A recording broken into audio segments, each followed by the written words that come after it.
1 Samuel 1. Now there was a certain man of Ramathaim Zophim, of Mount Ephraim, and his name was Elkanah, the son of Jeroham, the son of Elihu, the son of Tohu, the son of Zuph, an Ephrathite.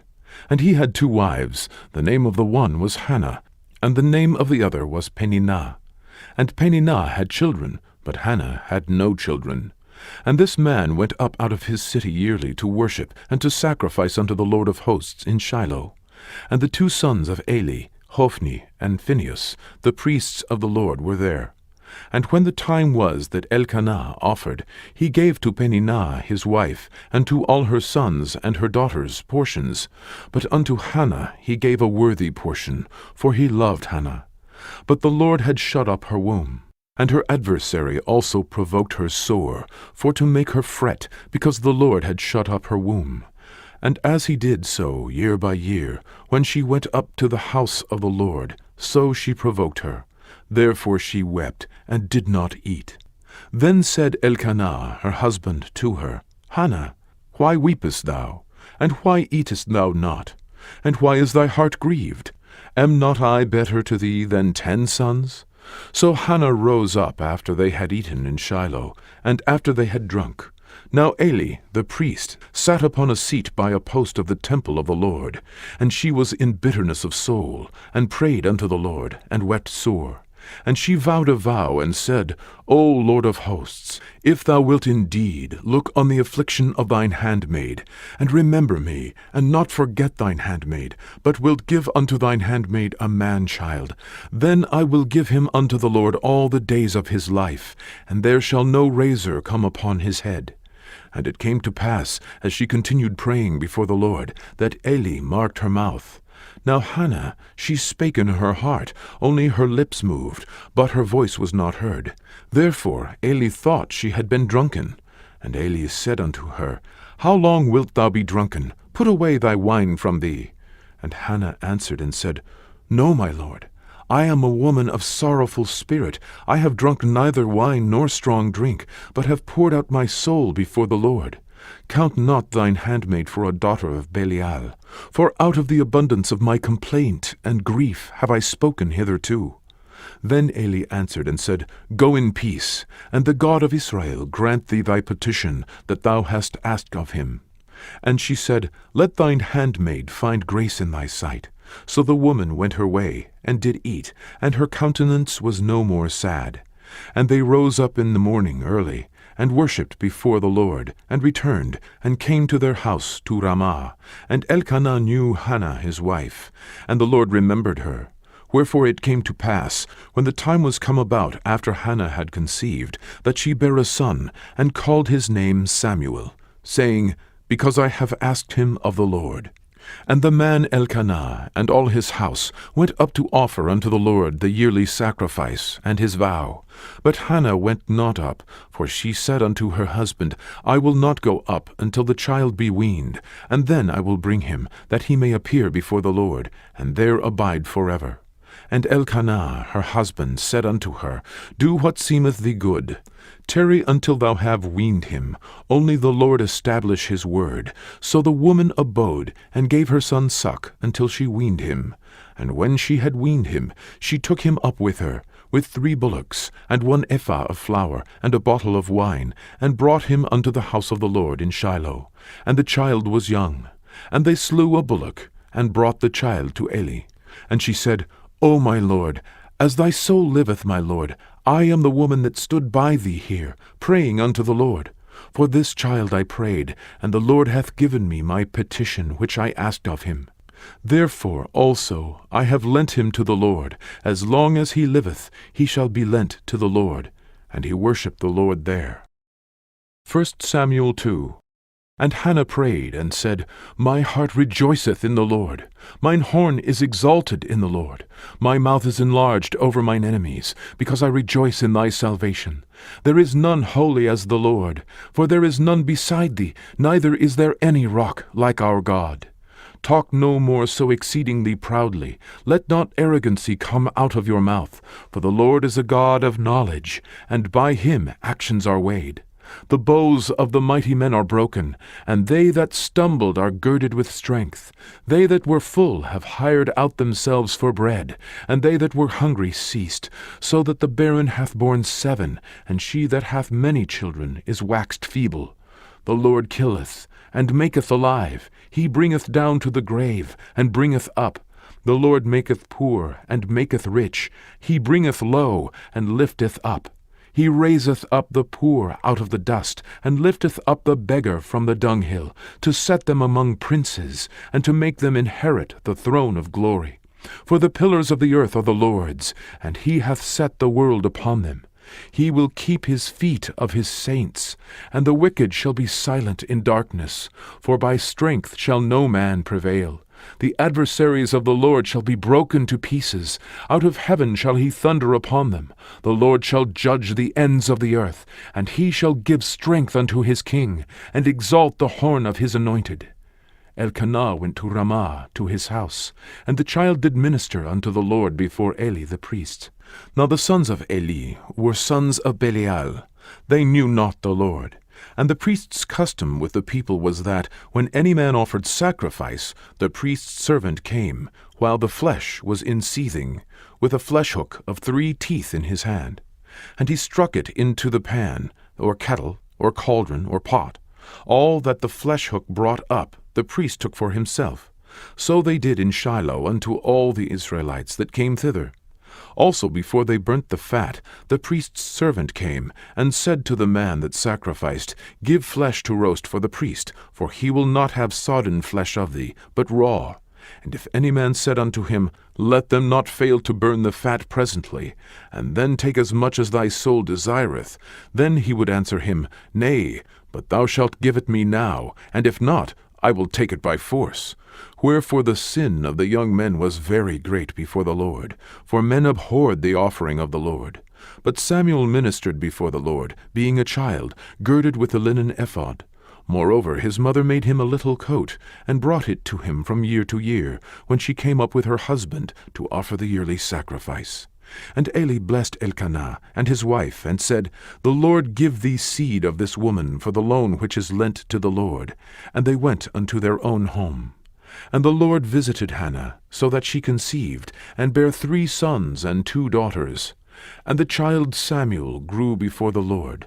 Now Eli was very old, and heard all that his sons did unto all Israel, and how they lay with the women that assembled at the door of the tabernacle of the congregation. And he said unto them, Why do ye such things? For I hear of your evil dealings by all this people. Nay, my sons, for it is no good report that I hear. Ye make the Lord's people to transgress. If one man sin against another, the judge shall judge him. But if a man sin against the Lord, who shall entreat for him? Notwithstanding, they hearkened not unto the voice of their father, because the Lord would slay them. And the child Samuel grew on, and was in favor both with the Lord and also with men. And there came a man of God unto Eli, and said unto him, Thus saith the Lord, Did I plainly appear unto the house of thy father, when they were in Egypt in Pharaoh's house? And did I choose him out of all the tribes of Israel to be my priest, to offer upon mine altar, to burn incense, to wear an ephod before me? And did I give unto the house of thy father all the offerings made by fire of the children of Israel? Wherefore kick ye at my sacrifice, and at mine offering, which I have commanded in my habitation, and honourest thy sons above me, to make yourselves fat with the chiefest of all the offerings of Israel my people? Wherefore the Lord God of Israel saith, I said indeed that thy house, and the house of thy father, should walk before me forever. But now the Lord saith, Be it far from me, for them that honour me will I honour, and they that despise me shall be lightly esteemed. Behold, the days come that I will cut off thine arm, and the arm of thy father's house, that there shall not be an old man in thine house, and thou shalt see an enemy in my habitation, in all the wealth which God shall give Israel, and there shall not be an old man in thine house forever. And the man of thine, whom I shall not cut off from mine altar, shall be to consume thine eyes, and to grieve thine heart, and all the increase of thine house shall die in the flower of their age. And this shall be a sign unto thee, that shall come upon thy two sons, on Hophni and Phinehas. In one day they shall die, both of them. And I will raise me up a faithful priest, that shall do according to that which is in mine heart, and in my mind. And I will build him a sure house, and he shall walk before mine anointed forever. And it shall come to pass, that every one that is left in thine house shall come and crouch to him for a piece of silver, and a morsel of bread, and shall say, Put me, I pray thee, into one of the priest's offices, that I may eat a piece of bread. 1 Samuel 3. And the child Samuel ministered unto the Lord before Eli. And the word of the Lord was precious in those days. There was no open vision. And it came to pass at that time, when Eli was laid down in his place, and his eyes began to wax dim, that he could not see, and ere the lamp of God went out in the temple of the Lord, where the ark of God was, and Samuel was laid down to sleep, that the Lord called Samuel, and he answered, Here am I. And he ran unto Eli, and said, Here am I, for thou calledst me. And he said, I called not. Lie down again. And he went and lay down. And the Lord called yet again, Samuel. And Samuel arose, and went to Eli, and said, Here am I, for thou didst call me. And he answered, I called not, my son. Lie down again. Now Samuel did not yet know the Lord, neither was the word of the Lord yet revealed unto him. And the Lord called Samuel again the third time, and he arose, and went to Eli, and said, Here am I, for thou didst call me. And Eli perceived that the Lord had called the child. Therefore Eli said unto Samuel, Go, lie down, and it shall be, if he call thee, that thou shalt say, Speak, Lord, for thy servant heareth. So Samuel went and lay down in his place. And the Lord came and stood, and called, as at other times, Samuel, Samuel. Then Samuel answered, Speak, for thy servant heareth. And the Lord said to Samuel, Behold, I will do a thing in Israel, at which both the ears of every one that heareth it shall tingle.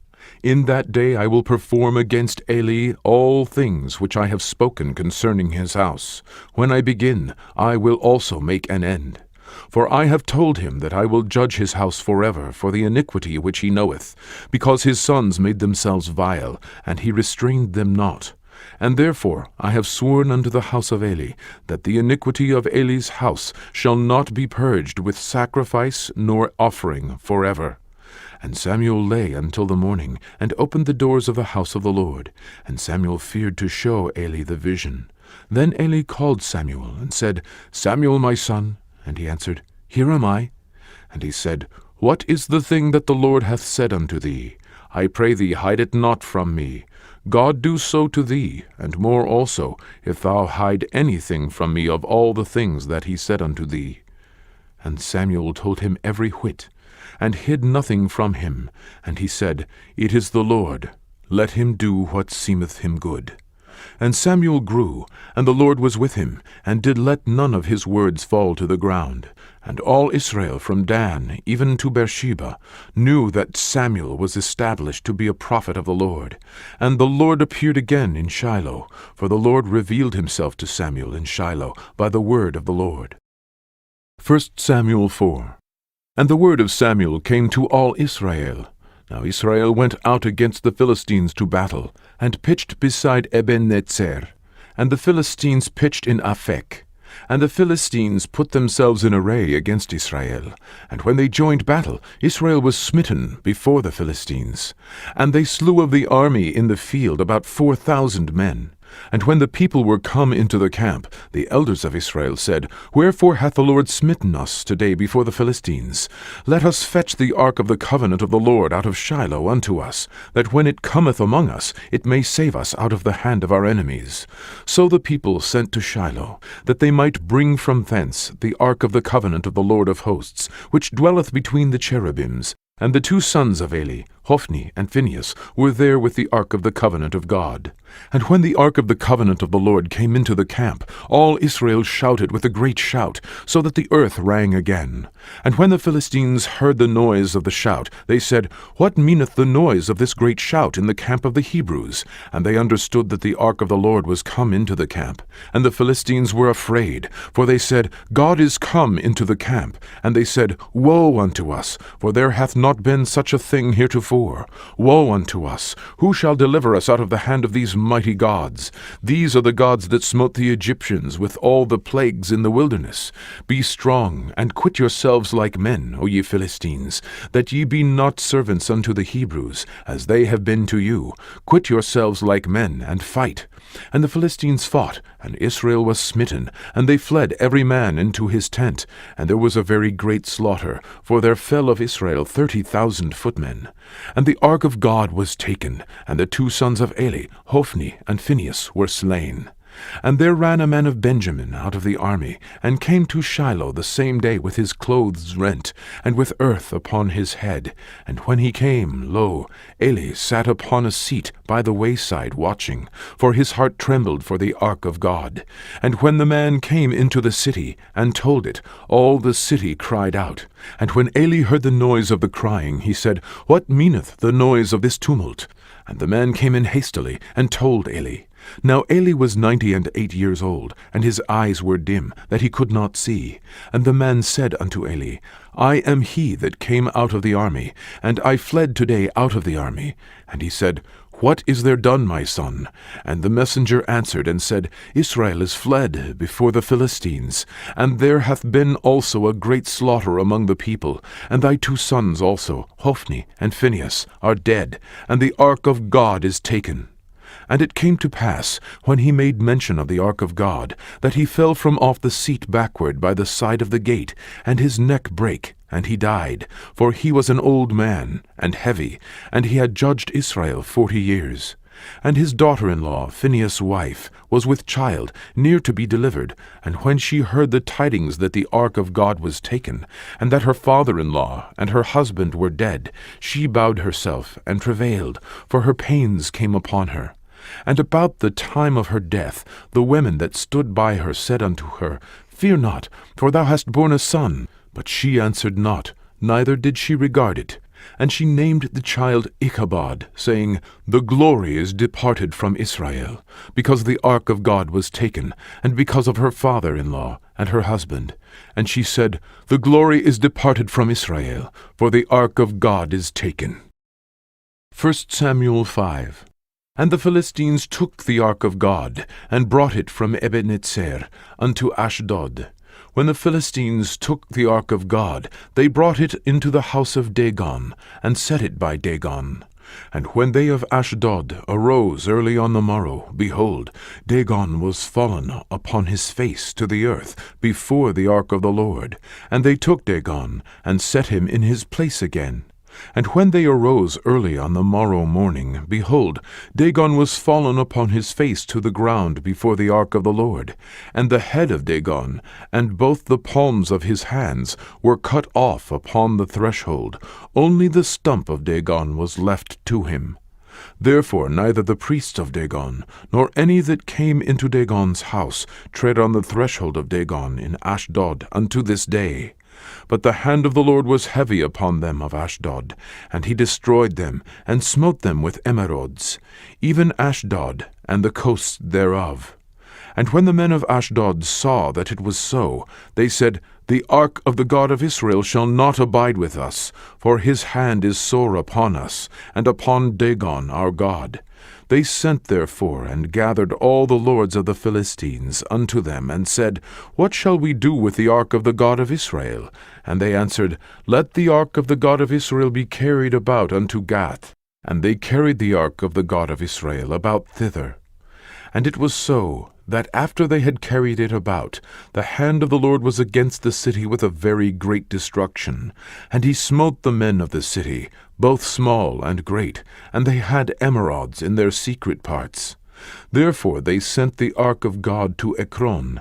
And it came to pass, as the ark of God came to Ekron, that the Ekronites cried out, saying, They have brought about the ark of the God of Israel to us, to slay us and our people. So they sent and gathered together all the lords of the Philistines, and said, Send away the ark of the God of Israel, and let it go again to his own place, that it slay us not and our people. For there was a deadly destruction throughout all the city. The hand of God was very heavy there. And the men that died not were smitten with the emerods, and the cry of the city went up to heaven. 1 Samuel 6. And the ark of the Lord was in the country of the Philistines 7 months. And the Philistines called for the priests and the diviners, saying, What shall we do to the ark of the Lord?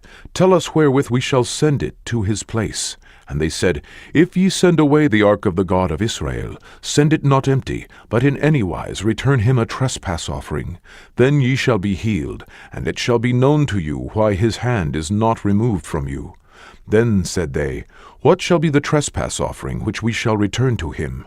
They answered, 5 golden emerods, and 5 golden mice, according to the number of the lords of the Philistines. For one plague was on you all, and on your lords. Wherefore ye shall make images of your emerods, and images of your mice that mar the land, and ye shall give glory unto the God of Israel. Peradventure he will lighten his hand from off you, and from off your gods, and from off your land. Wherefore then do ye harden your hearts, as the Egyptians and Pharaoh hardened their hearts? When he had wrought wonderfully among them, did they not let the people go, and they departed? Now therefore make a new cart, and take 2 milk kine, on which there hath come no yoke, and tie the kine to the cart, and bring their calves home from them. And take the ark of the Lord, and lay it upon the cart, and put the jewels of gold, which ye return him for a trespass offering, in a coffer by the side thereof, and send it away, that it may go. And see, if it goeth up by the way of his own coast to Bethshemesh, then he hath done us this great evil. But if not, then we shall know that it is not his hand that smote us. It was a chance that happened to us. And the men did so, and took 2 milk kine, and tied them to the cart, and shut up their calves at home. And they laid the ark of the Lord upon the cart, and the coffer with the mice of gold, and the images of their emerods. And the kine took the straight way to the way of Bethshemesh, and went along the highway, lowing as they went, and turned not aside to the right hand or to the left. And the lords of the Philistines went after them, unto the border of Bethshemesh. And they of Bethshemesh were reaping their wheat harvest in the valley. And they lifted up their eyes, and saw the ark, and rejoiced to see it. And the cart came into the field of Joshua, a Bethshemite, and stood there, where there was a great stone. And they clave the wood of the cart, and offered the kine a burnt offering unto the Lord.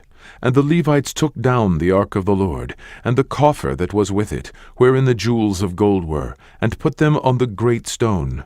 And the men of Bethshemesh offered burnt offerings, and sacrificed sacrifices the same day unto the Lord. And when the 5 lords of the Philistines had seen it, they returned to Ekron the same day. And these are the golden emerods which the Philistines returned for a trespass offering unto the Lord: for Ashdod 1, for Gaza 1, for Askelon 1, for Gath 1, for Ekron 1, and the golden mice, according to the number of all the cities of the Philistines belonging to the 5 lords, both of fenced cities and of country villages, even unto the great stone of Abel, whereon they set down the ark of the Lord, which stone remaineth unto this day in the field of Joshua the Bethshemite. And he smote the men of Bethshemesh, because they had looked into the ark of the Lord. Even he smote of the people 50,000 and 60 men. And the people lamented, because the Lord had smitten many of the people with a great slaughter. And the men of Bethshemesh said, Who is able to stand before this holy Lord God? And to whom shall he go up from us?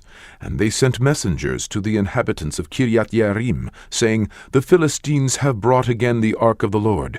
Come ye down, and fetch it up to you. 1 Samuel 7. And the men of Kiriath-Jearim came, and fetched up the ark of the Lord, and brought it into the house of Abinadab in the hill, and sanctified Eleazar his son to keep the ark of the Lord.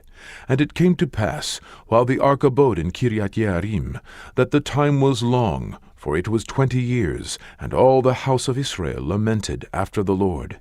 And Samuel spake unto all the house of Israel, saying, If ye do return unto the Lord with all your hearts, then put away the strange gods and Ashtaroth from among you, and prepare your hearts unto the Lord, and serve him only, and he will deliver you out of the hand of the Philistines.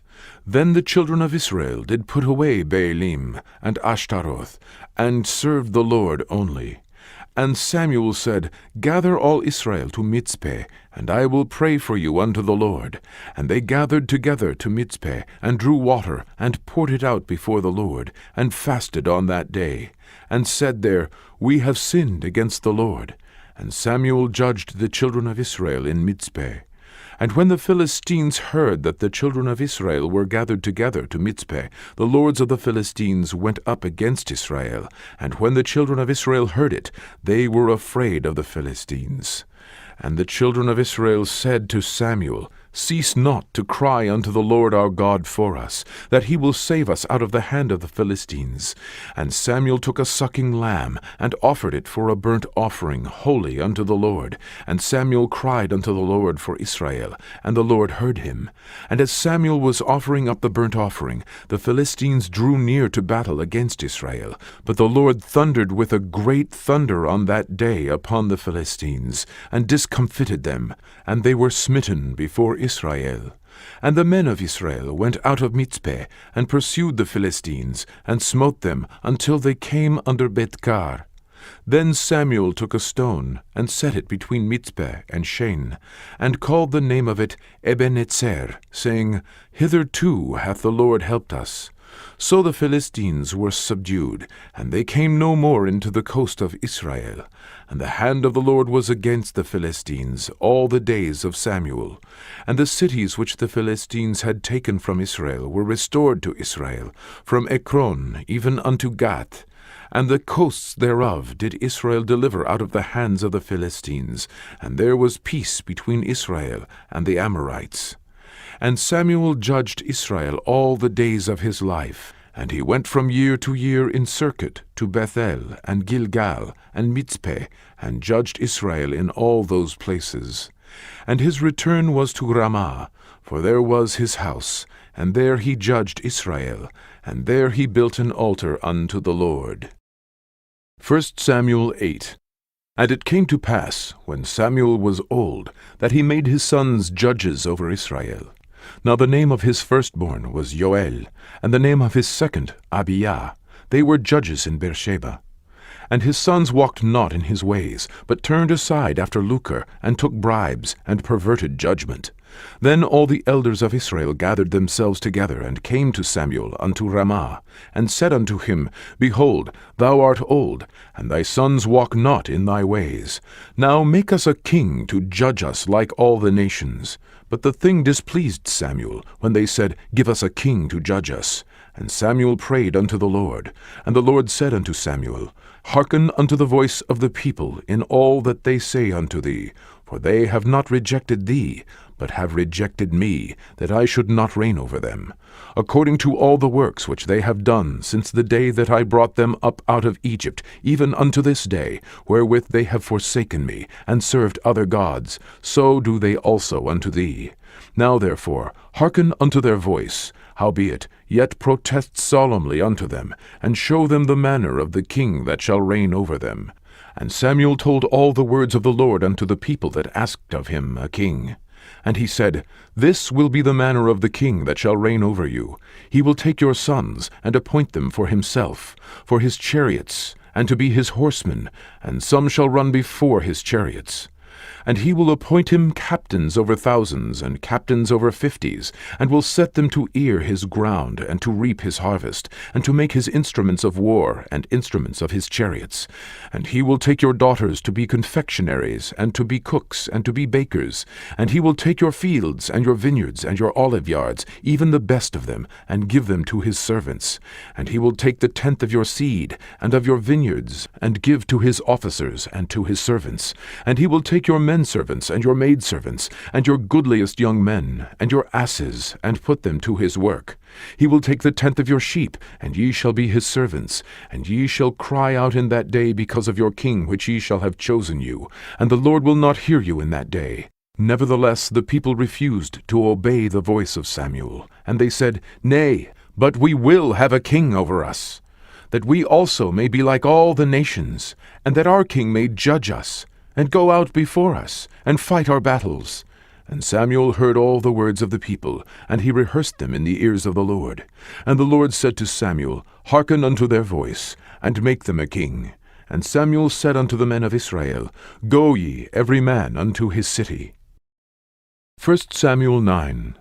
Now there was a man of Benjamin, whose name was Kish, the son of Abiel, the son of Zeror, the son of Bechorath, the son of Aphiah, a Benjamite, a mighty man of power. And he had a son whose name was Saul, a choice young man, and a goodly. And there was not among the children of Israel a goodlier person than he. From his shoulders and upward he was higher than any of the people. And the asses of Kish, Saul's father, were lost. And Kish said to Saul his son, Take now one of the servants with thee, and arise, go seek the asses. And he passed through Mount Ephraim, and passed through the land of Shalishah, but they found them not. Then they passed through the land of Shalim, and there they were not. And he passed through the land of the Benjamites, but they found them not. And when they were come to the land of Zuph, Saul said to his servant that was with him, Come, and let us return, lest my father leave caring for the asses, and take thought for us. And he said unto him, Behold now, there is in this city a man of God, and he is an honorable man. All that he saith comes surely to pass. Now let us go thither, peradventure he can show us our way, that we should go.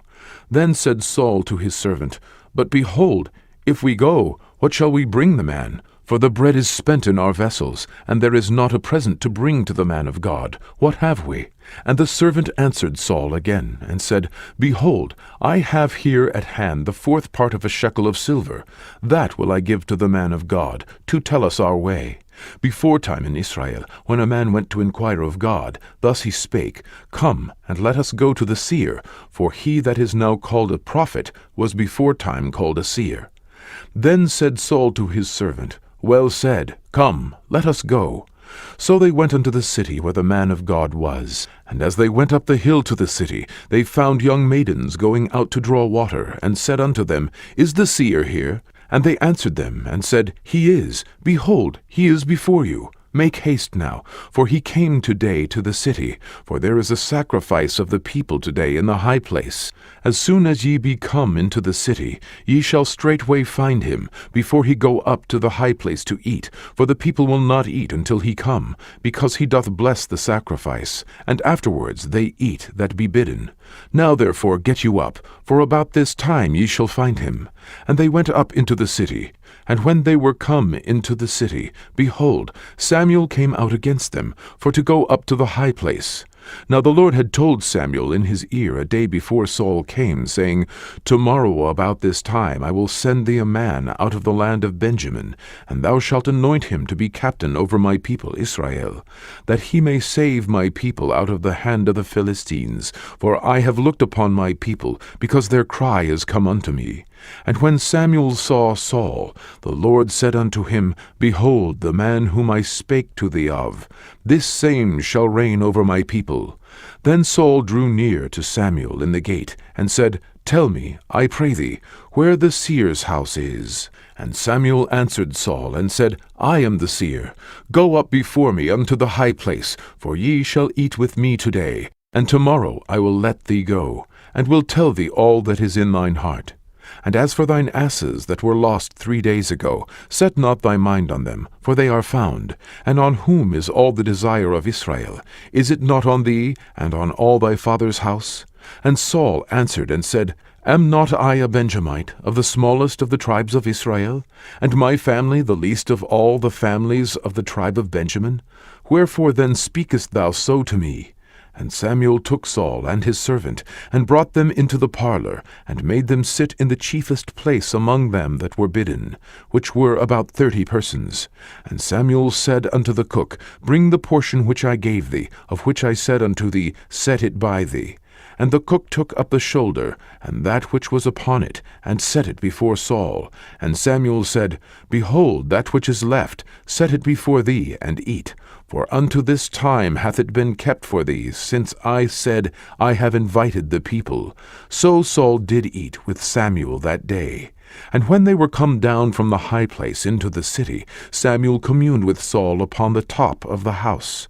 And they arose early. And it came to pass about the spring of the day, that Samuel called Saul to the top of the house, saying, Up, that I may send thee away.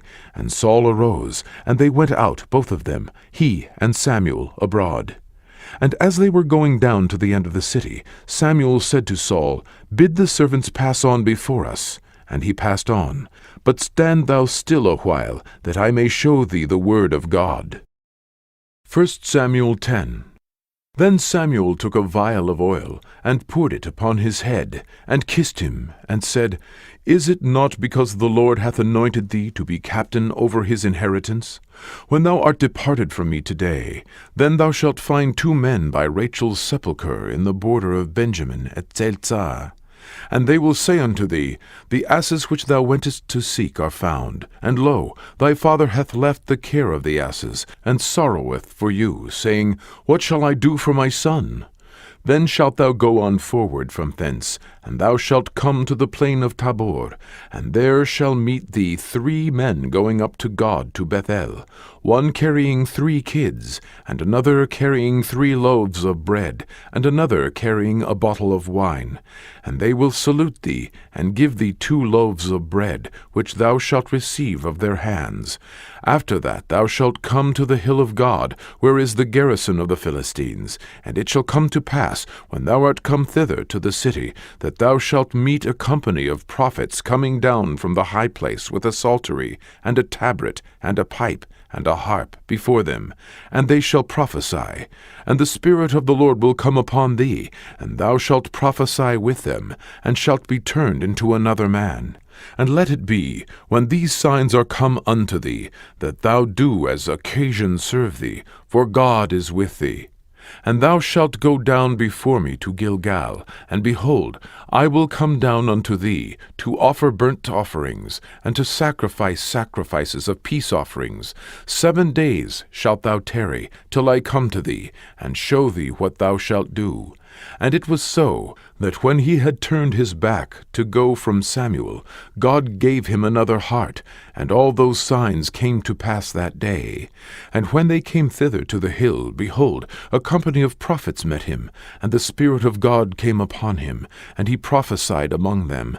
And it came to pass, when all that knew him beforetime saw that, behold, he prophesied among the prophets, then the people said one to another, What is this that is come unto the son of Kish? Is Saul also among the prophets? And one of the same place answered and said, But who is their father? Therefore it became a proverb, Is Saul also among the prophets? And when he had made an end of prophesying, he came to the high place. And Saul's uncle said unto him and to his servant, Whither went ye? And he said, To seek the asses. And when we saw that they were nowhere, we came to Samuel. And Saul's uncle said, Tell me, I pray thee, what Samuel said unto you. And Saul said unto his uncle, He told us plainly that the asses were found, but the matter of the kingdom, whereof Samuel spake, he told him not. And Samuel called the people together unto the Lord to Mizpeh. And he said unto the children of Israel, Thus saith the Lord God of Israel, I brought up Israel out of Egypt, and delivered you out of the hand of the Egyptians, and out of the hand of all kingdoms, and of them that oppress you. And ye have this day rejected your God, who himself saved you out of all your adversities and your tribulations. And ye have said unto him, Nay, but set a king over us. Now therefore present yourselves before the Lord by your tribes, and by your thousands. And when Samuel had caused all the tribes of Israel to come near, the tribe of Benjamin was taken. When he had caused the tribe of Benjamin to come near by their families, the families of Matri was taken, and Saul the son of Kish was taken. And when they sought him, he could not be found. Therefore they inquired of the Lord further, if the man should yet come thither. And the Lord answered, Behold, he hath hid himself among the stuff. And they ran and fetched him thence. And when he stood among the people, he was higher than any of the people from his shoulders and upward. And Samuel said to all the people, See ye him whom the Lord hath chosen, that there is none like him among all the people. And all the people shouted and said, God save the king. Then Samuel told the people the manner of the kingdom, and wrote it in a book, and laid it up before the Lord. And Samuel sent all the people away, every man to his house. And Saul also went home to Gibeah, and there went with him a band of men, whose hearts God had touched. But the children of Belial said, How shall this man save us? And they despised him, and brought no presents, but he held his peace. 1 Samuel 11. Then Nahash the Ammonite came up, and encamped against Jabesh-Gilead. And all the men of Jabesh said unto Nahash, Make a covenant with us, and we will serve thee.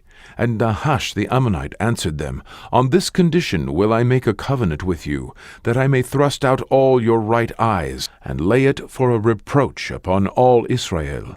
And the elders of Jabesh said unto him, Give us 7 days' respite, that we may send messengers unto all the coasts of Israel, and then, if there be no man to save us, we will come out to thee.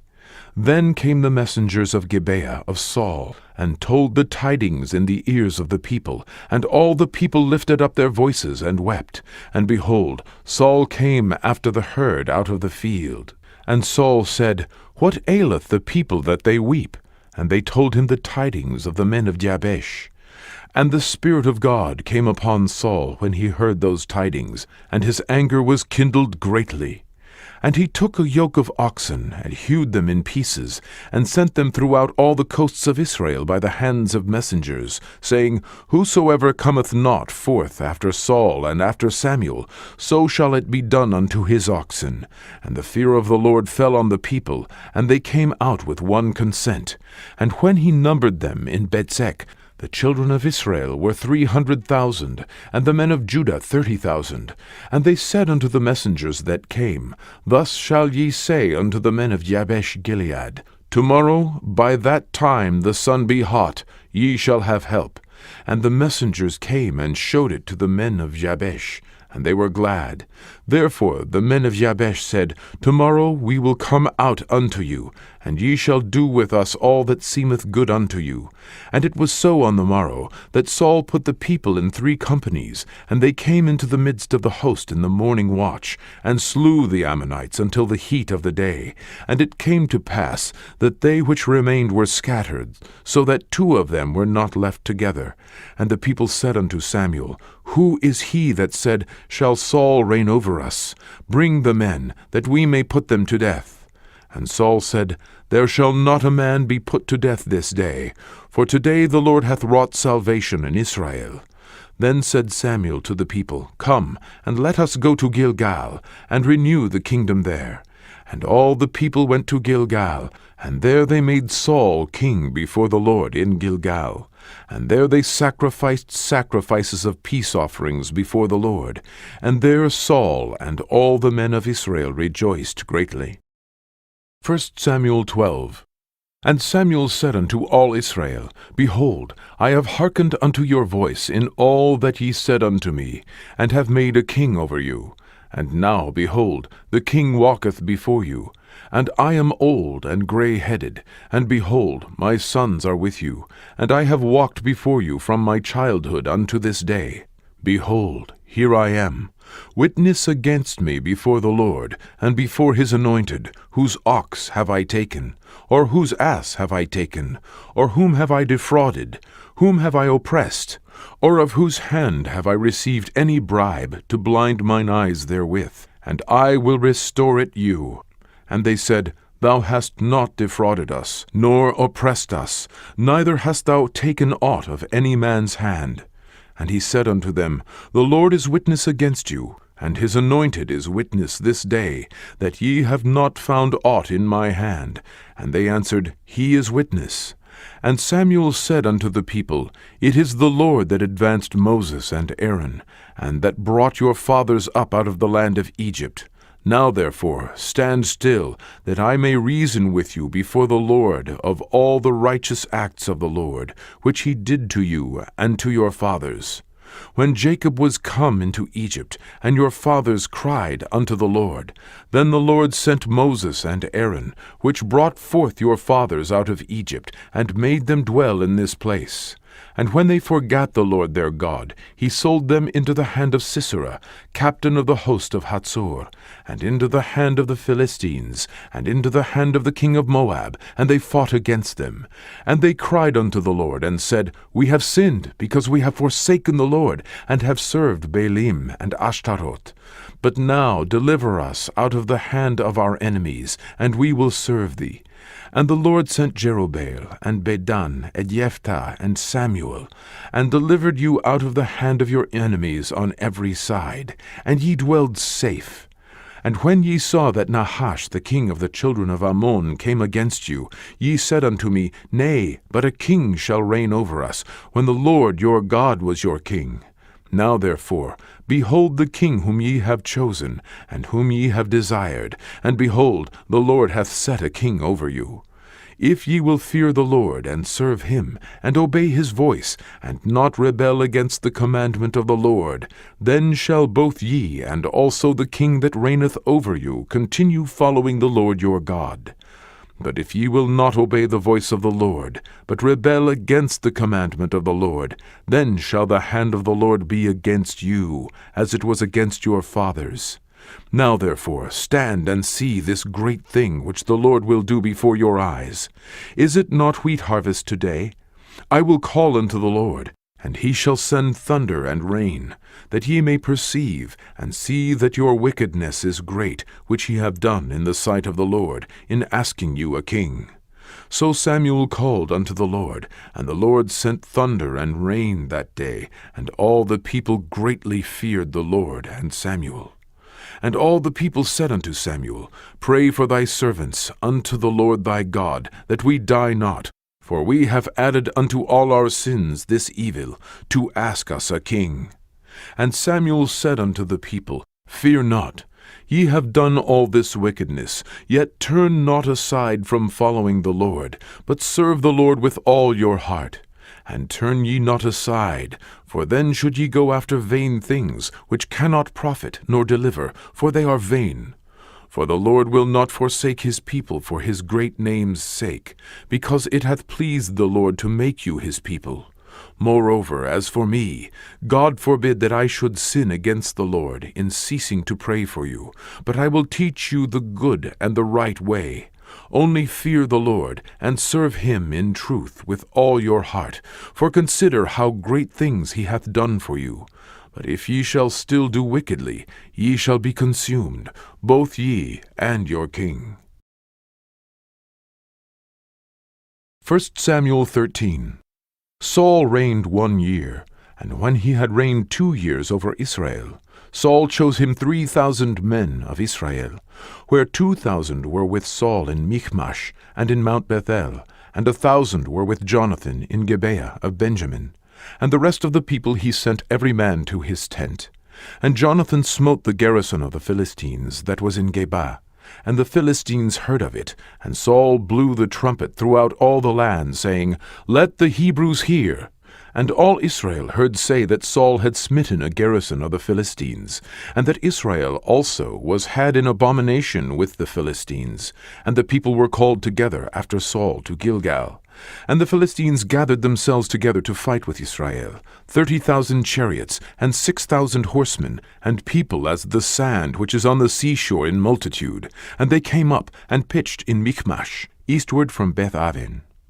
And when the men of Israel saw that they were in a strait, for the people were distressed. Then the people did hide themselves in caves, and in thickets, and in rocks, and in high places, and in pits. And some of the Hebrews went over Jordan to the land of Gad and Gilead. As for Saul, he was yet in Gilgal, and all the people followed him trembling. And he tarried 7 days, according to the set time that Samuel had appointed. But Samuel came not to Gilgal, and the people were scattered from him. And Saul said, Bring hither a burnt offering to me, and peace offerings. And he offered the burnt offering. And it came to pass, that as soon as he had made an end of offering the burnt offering, behold, Samuel came. And Saul went out to meet him, that he might salute him. And Samuel said, What hast thou done? And Saul said, Because I saw that the people were scattered from me, and that thou camest not within the days appointed, that the Philistines gathered themselves together at Michmash. Therefore said I, The Philistines will come down now upon me to Gilgal, and I have not made supplication unto the Lord. I forced myself therefore, and offered a burnt offering. And Samuel said to Saul, Thou hast done foolishly. Thou hast not kept the commandment of the Lord thy God, which he commanded thee. For now would the Lord have established thy kingdom upon Israel forever. But now thy kingdom shall not continue. The Lord hath sought him a man after his own heart.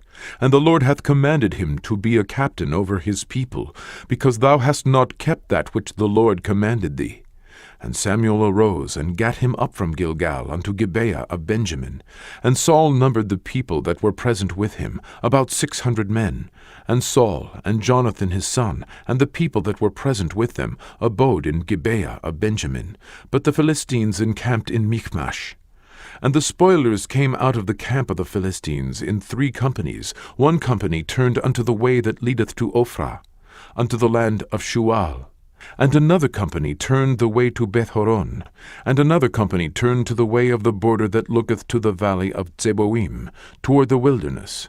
Now there was no smith found throughout all the land of Israel, for the Philistines said, Lest the Hebrews make them swords or spears. But all the Israelites went down to the Philistines to sharpen every man his share, and his coulter, and his axe, and his mattock. Yet they had a file for the mattocks, and for the coulters, and for the forks, and for the axes, and to sharpen the goads. So it came to pass in the day of battle, that there was neither sword nor spear found in the hand of any of the people that were with Saul and Jonathan. But with Saul and with Jonathan his son was there found. And the garrison of the Philistines went out to the passage of Michmash. 1 Samuel 14.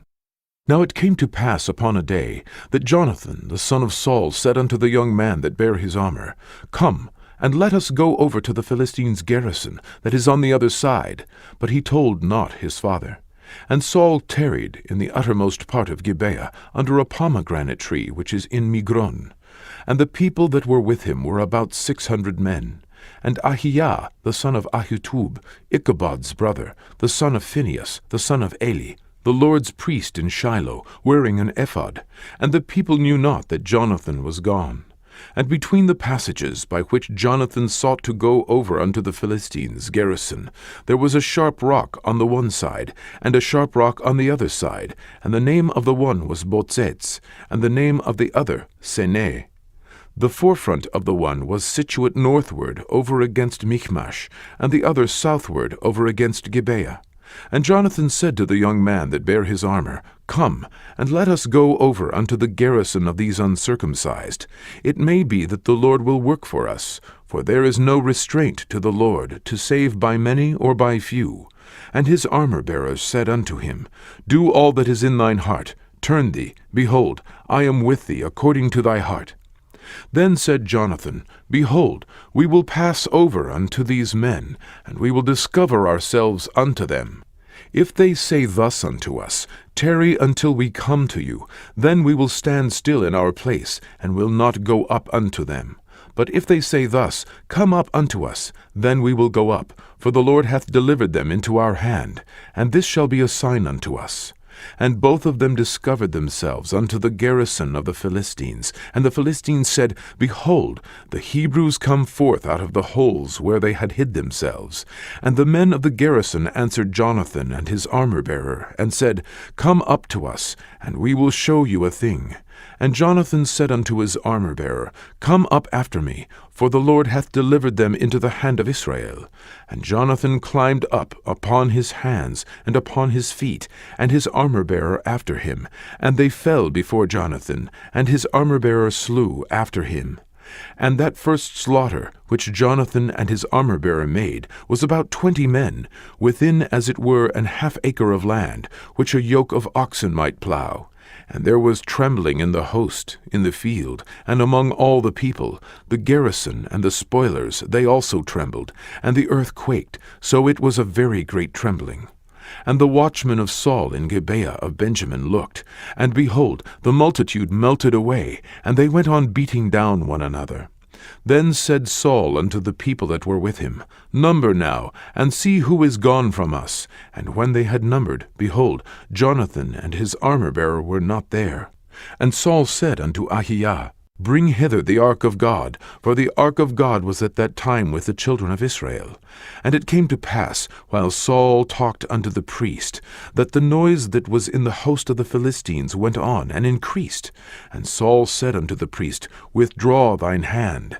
And Saul and all the people that were with him assembled themselves, and they came to the battle, and, behold, every man's sword was against his fellow, and there was a very great discomfiture. Moreover, the Hebrews that were with the Philistines before that time, which went up with them into the camp from the country round about, even they also turned to be with the Israelites that were with Saul and Jonathan.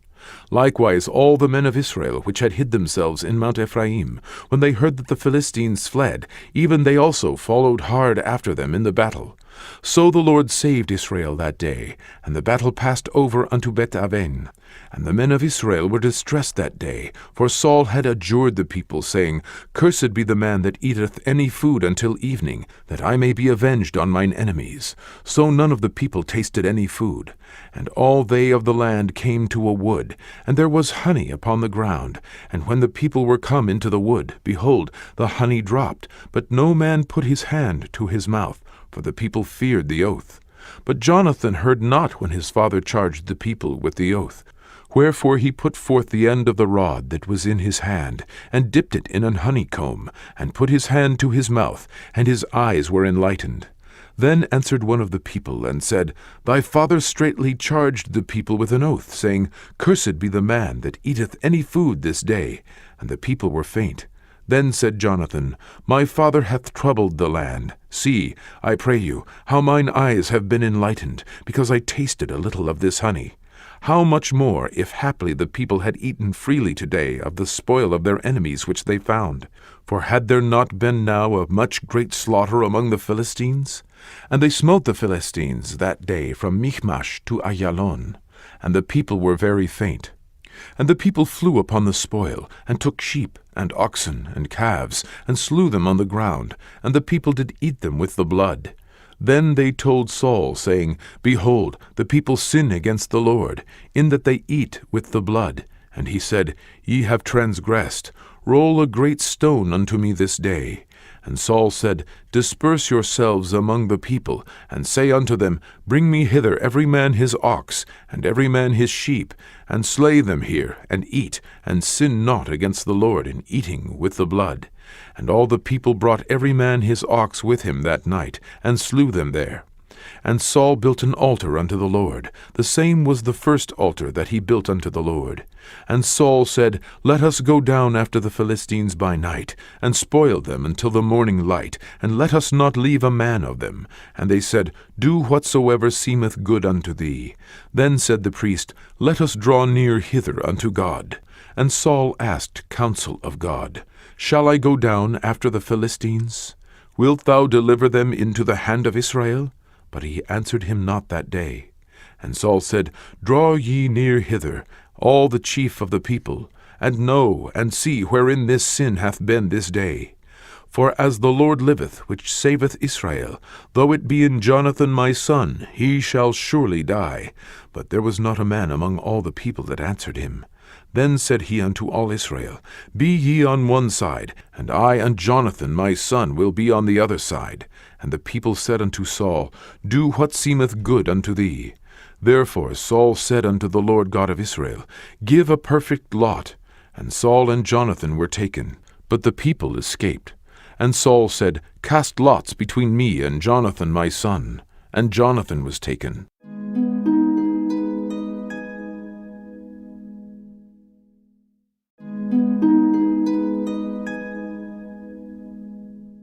First Samuel 14:43.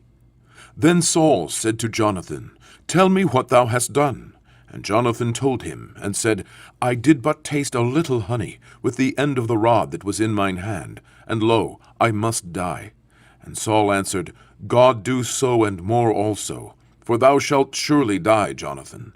And the people said unto Saul, Shall Jonathan die, who hath wrought this great salvation in Israel? God forbid.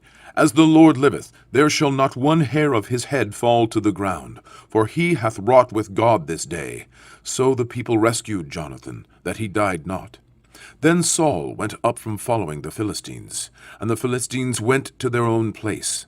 So Saul took the kingdom over Israel, and fought against all his enemies on every side, against Moab, and against the children of Ammon, and against Edom, and against the kings of Zobah, and against the Philistines, and whithersoever he turned himself, he vexed them. And he gathered an host, and smote the Amalekites, and delivered Israel out of the hands of them that spoiled them. Now the sons of Saul were Jonathan, and Ishui, and Melchishua, and the names of his 2 daughters were these, the name of the firstborn, Merab, and the name of the younger, Michal. And the name of Saul's wife was Ahinoam, the daughter of Ahimaaz. And the name of the captain of his host was Abner, the son of Ner, Saul's uncle. And Kish was the father of Saul, and Ner, the father of Abner, was the son of Abiel. And there was sore war against the Philistines all the days of Saul. And when Saul saw any strong man, or any valiant man, he took him unto him. 1 Samuel 15. Samuel also said unto Saul, The Lord sent me to anoint thee to be king over his people, over Israel. Now therefore hearken thou unto the voice of the words of the Lord. Thus saith the Lord of hosts, I remember that which Amalek did to Israel, how he laid wait for him in the way when he came up from Egypt. Now go and smite Amalek, and utterly destroy all that they have, and spare them not, but slay both man and woman, infant and suckling, ox and sheep, camel and ass. And Saul gathered the people together, and numbered them in Telaim, 200,000 footmen, and 10,000 men of Judah. And Saul came to a city of Amalek, and laid wait in the valley. And Saul said unto the Kenites, Go, depart, get you down from among the Amalekites, lest I destroy you with them. For ye showed kindness to all the children of Israel, when they came up out of Egypt. So the Kenites departed from among the Amalekites. And Saul smote the Amalekites from Havilah until thou comest to Shur, that is over against Egypt. And he took Agag, the king of the Amalekites, alive, and utterly destroyed all the people with the edge of the sword.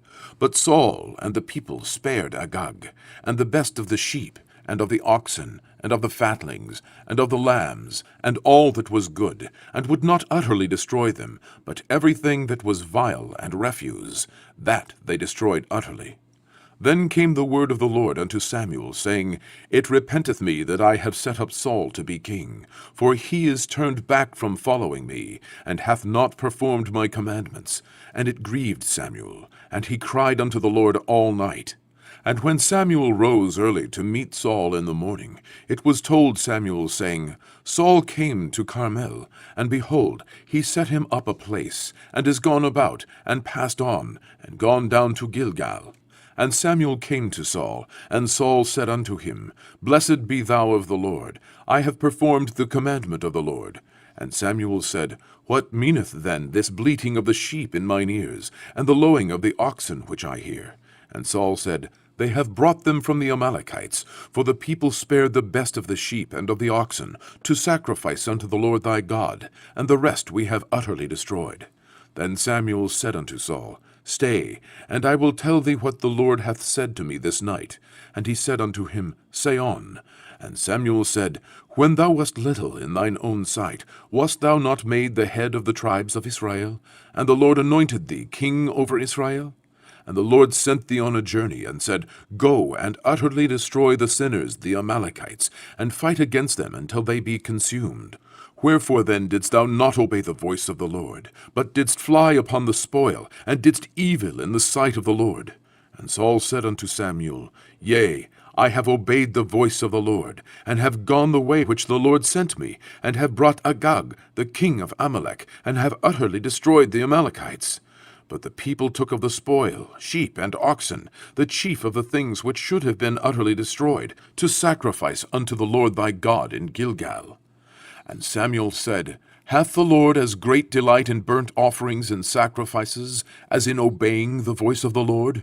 Behold, to obey is better than sacrifice, and to hearken than the fat of rams. For rebellion is as the sin of witchcraft, and stubbornness is as iniquity and idolatry. Because thou hast rejected the word of the Lord, he hath also rejected thee from being king. And Saul said unto Samuel, I have sinned, for I have transgressed the commandment of the Lord, and thy words, because I feared the people, and obeyed their voice. Now therefore, I pray thee, pardon my sin, and turn again with me, that I may worship the Lord. And Samuel said unto Saul, I will not return with thee, for thou hast rejected the word of the Lord, and the Lord hath rejected thee from being king over Israel. And as Samuel turned about to go away, he laid hold upon the skirt of his mantle, and it rent. And Samuel said unto him, The Lord hath rent the kingdom of Israel from thee this day, and hath given it to a neighbor of thine, that is better than thou. And also the strength of Israel will not lie nor repent, for he is not a man that he should repent. Then he said, I have sinned.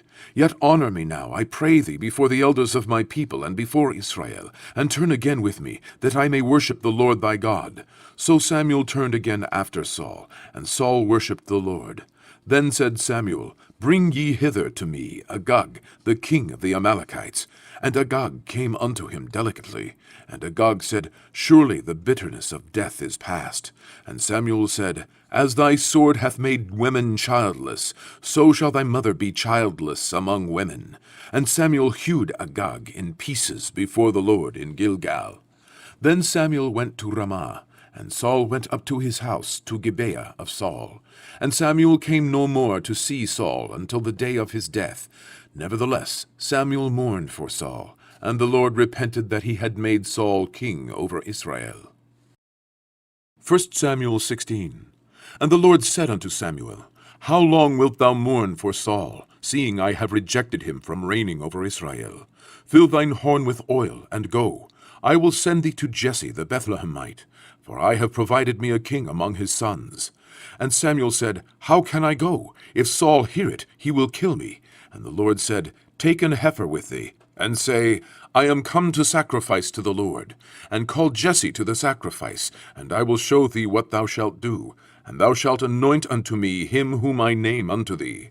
And Samuel did that which the Lord spake, and came to Bethlehem. And the elders of the town trembled at his coming, and said, Comest thou peaceably? And he said, Peaceably. I am come to sacrifice unto the Lord. Sanctify yourselves, and come with me to the sacrifice. And he sanctified Jesse and his sons, and called them to the sacrifice. And it came to pass, when they were come, that he looked on Eliab, and said, Surely the Lord's anointed is before him. But the Lord said unto Samuel, Look not on his countenance, nor on the height of his stature, because I have refused him. For the Lord seeth not as man seeth. For man looketh on the outward appearance, but the Lord looketh on the heart. Then Jesse called Abinadab, and made him pass before Samuel. And he said, Neither hath the Lord chosen this. Then Jesse made Shammah to pass by, and he said, Neither hath the Lord chosen this. Again Jesse made 7 of his sons to pass before Samuel. And Samuel said unto Jesse, The Lord hath not chosen these. And Samuel said unto Jesse, Are here all thy children? And he said, There remaineth yet the youngest, and behold, he keepeth the sheep. And Samuel said unto Jesse, Send and fetch him, for we will not sit down till he come hither. And he sent and brought him in. Now he was ruddy, and withal of a beautiful countenance, and goodly to look to. And the Lord said, Arise, anoint him, for this is he. Then Samuel took the horn of oil, and anointed him in the midst of his brethren. And the Spirit of the Lord came upon David from that day forward. So Samuel rose up, and went to Ramah. But the Spirit of the Lord departed from Saul, and an evil spirit from the Lord troubled him. And Saul's servants said unto him, Behold now, an evil spirit from God troubleth thee. Let our Lord now command thy servants, which are before thee, to seek out a man, who is a cunning player on an harp. And it shall come to pass, when the evil spirit from God is upon thee, that he shall play with his hand, and thou shalt be well. And Saul said unto his servants, Provide me now a man that can play well, and bring him to me. Then answered one of the servants, and said, Behold, I have seen a son of Jesse the Bethlehemite, that is cunning in playing, and a mighty valiant man, and a man of war, and prudent in matters, and a comely person, and the Lord is with him. Wherefore Saul sent messengers unto Jesse, and said, Send me David thy son, which is with the sheep. And Jesse took an ass laden with bread, and a bottle of wine, and a kid, and sent them by David his son unto Saul. And David came to Saul, and stood before him, and he loved him greatly, and he became his armor-bearer. And Saul sent to Jesse, saying, Let David, I pray thee, stand before me, for he hath found favor in my sight. And it came to pass, when the evil spirit from God was upon Saul, that David took an harp, and played with his hand. So Saul was refreshed, and was well, and the evil spirit departed from him. 1 Samuel 17. Now the Philistines gathered together their armies to battle, and were gathered together at Shochoh, which belongeth to Judah, and pitched between Shochoh and Azekah in Ephes-dammim.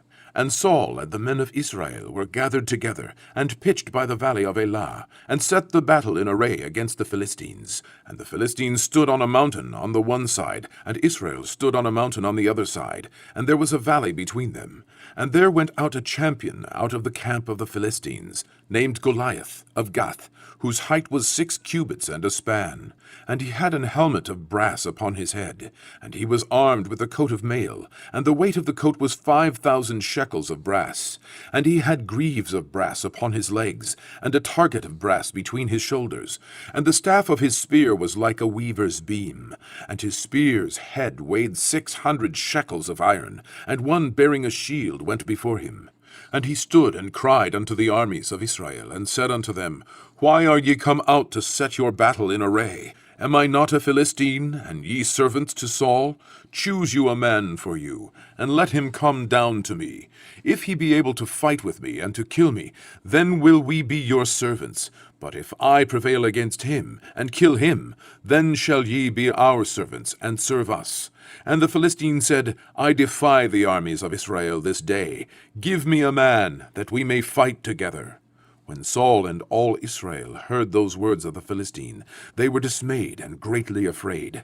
Now David was the son of that Ephrathite of Bethlehem, Judah, whose name was Jesse, and he had 8 sons. And the man went among men for an old man in the days of Saul. And the 3 eldest sons of Jesse went and followed Saul to the battle. And the names of his 3 sons that went to the battle were Eliab the firstborn, and next unto him Abinadab, and the third Shammah. And David was the youngest, and the 3 eldest followed Saul. But David went and returned from Saul to feed his father's sheep at Bethlehem. And the Philistine drew near morning and evening, and presented himself 40 days. And Jesse said unto David his son, Take now for thy brethren an ephah of this parched corn, and these 10 loaves, and run to the camp of thy brethren, and carry these 10 cheeses unto the captain of their 1,000, and look how thy brethren fare, and take their pledge. Now Saul, and they, and all the men of Israel, were in the valley of Elah, fighting with the Philistines. And David rose up early in the morning, and left the sheep with the keeper, and took and went, as Jesse had commanded him. And he came to the trench, as the host was going forth to the fight, and shouted for the battle. For Israel and the Philistines had put the battle in array, army against army. And David left his carriage in the hand of the keeper of the carriage, and ran into the army, and came and saluted his brethren. And as he talked with them, behold, there came up the champion, the Philistine of Gath, Goliath by name, out of the armies of the Philistines, and spake according to the same words. And David heard them. And all the men of Israel, when they saw the man, fled from him, and were sore afraid. And the men of Israel said, Have ye seen this man that is come up? Surely to defy Israel is he come up. And it shall be that the man who killeth him, the king will enrich him with great riches, and will give him his daughter, and make his father's house free in Israel. And David spake to the men that stood by him, saying, What shall be done to the man that killeth this Philistine, and taketh away the reproach from Israel? For who is this uncircumcised Philistine, that he should defy the armies of the living God?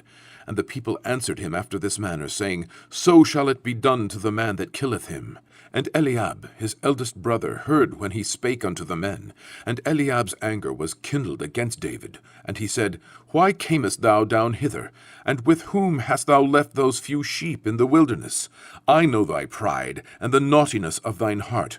For thou art come down that thou mightest see the battle. And David said, What have I now done? Is there not a cause? And he turned from him toward another, and spake after the same manner. And the people answered him again after the former matter. And when the words were heard which David spake, they rehearsed them before Saul, and he sent for him. And David said to Saul, Let no man's heart fail because of him. Thy servant will go and fight with this Philistine. And Saul said to David, Thou art not able to go against this Philistine to fight with him, for thou art but a youth, and he a man of war from his youth. And David said unto Saul, Thy servant kept his father's sheep, and there came a lion and a bear, and took a lamb out of the flock. And I went out after him, and smote him, and delivered it out of his mouth. And when he arose against me, I caught him by his beard, and smote him, and slew him. Thy servant slew both the lion and the bear, and this uncircumcised Philistine shall be as one of them, seeing he hath defied the armies of the living God. David said moreover, The Lord that delivered me out of the paw of the lion, and out of the paw of the bear, he will deliver me out of the hand of this Philistine. And Saul said unto David, Go, and the Lord be with thee. And Saul armed David with his armor, and he put an helmet of brass upon his head. Also he armed him with a coat of mail. And David girded his sword upon his armor, and he essayed to go, for he had not proved it. And David said unto Saul, I cannot go with these, for I have not proved them. And David put them off him. And he took his staff in his hand, and chose him 5 smooth stones out of the brook, and put them in a shepherd's bag which he had, even in a scrip. And his sling was in his hand, and he drew near to the Philistine. And the Philistine came on, and drew near unto David, and the man that bare the shield went before him. And when the Philistine looked about, and saw David, he disdained him, for he was but a youth, and ruddy, and of a fair countenance. And the Philistine said unto David, Am I a dog, that thou comest to me with staves? And the Philistine cursed David by his gods. And the Philistine said to David, Come to me, and I will give thy flesh unto the fowls of the air, and to the beasts of the field. Then said David to the Philistine, Thou comest to me with a sword, and with a spear, and with a shield, but I come to thee in the name of the Lord of hosts, the God of the armies of Israel, whom thou hast defied. This day will the Lord deliver thee into mine hand, and I will smite thee, and take thine head from thee, and I will give the carcasses of the host of the Philistines this day unto the fowls of the air, and to the wild beasts of the earth, that all the earth may know that there is a God in Israel. And all this assembly shall know that the Lord saveth not with sword and spear, for the battle is the Lord's, and he will give you into our hands. And it came to pass, when the Philistine arose, and came, and drew nigh to meet David, that David hastened, and ran toward the army to meet the Philistine. And David put his hand in his bag, and took thence a stone, and slang it, and smote the Philistine in his forehead, that the stone sunk into his forehead, and he fell upon his face to the earth. So David prevailed over the Philistine with a sling and with a stone, and smote the Philistine, and slew him. But there was no sword in the hand of David. Therefore David ran, and stood upon the Philistine, and took his sword, and drew it out of the sheath thereof, and slew him, and cut off his head therewith. And when the Philistines saw their champion was dead, they fled. And the men of Israel and of Judah arose, and shouted, and pursued the Philistines, until thou come to the valley, and to the gates of Ekron. And the wounded of the Philistines fell down by the way to Sha'araim, even unto Gath, and unto Ekron.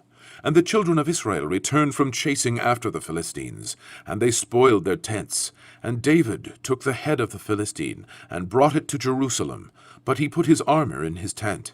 And when Saul saw David go forth against the Philistine, he said unto Abner, the captain of the host, Abner, whose son is this youth?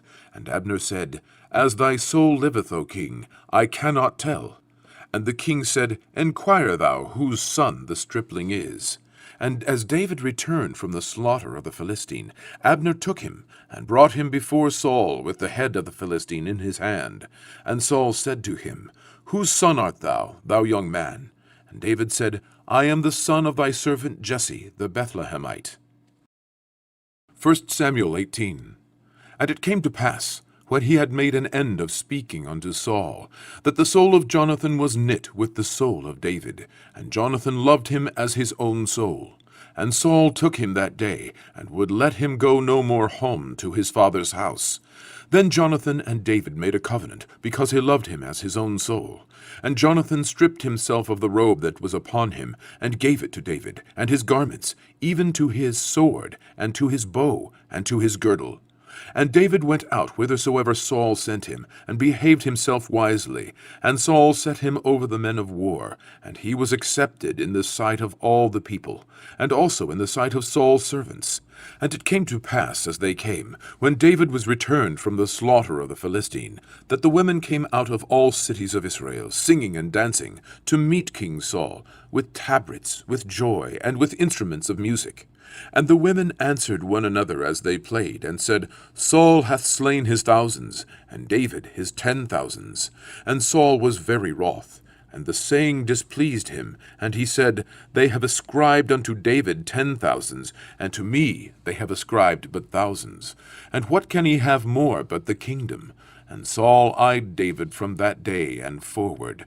And it came to pass on the morrow, that the evil spirit from God came upon Saul, and he prophesied in the midst of the house.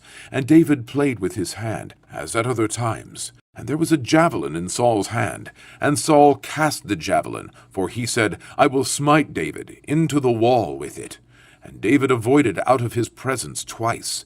And Saul was afraid of David, because the Lord was with him, and was departed from Saul.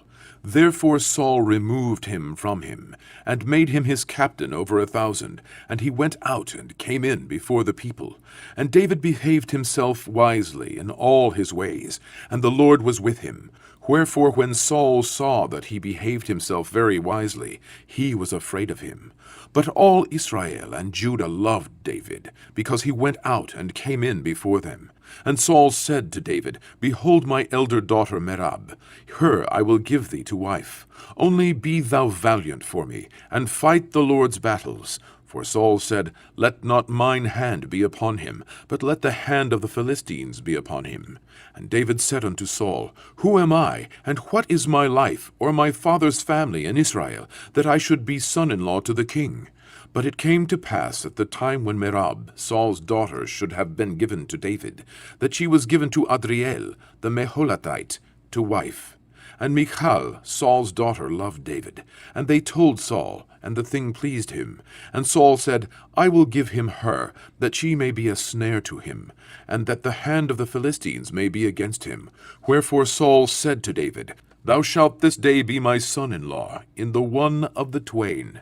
And Saul commanded his servants, saying, Commune with David secretly, and say, Behold, the king hath delight in thee, and all his servants love thee. Now therefore be the king's son-in-law.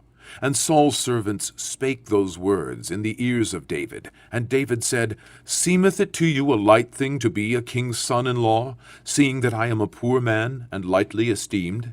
And the servants of Saul told him, saying, On this manner spake David. And Saul said, Thus shall ye say to David, The king desireth not any dowry, but 100 foreskins of the Philistines, to be avenged of the king's enemies. But Saul thought to make David fall by the hand of the Philistines. And when his servants told David these words, it pleased David well to be the king's son-in-law. And the days were not expired. Wherefore David arose and went, he and his men, and slew of the Philistines 200 men. And David brought their foreskins, and they gave them in full tale to the king, that he might be the king's son-in-law.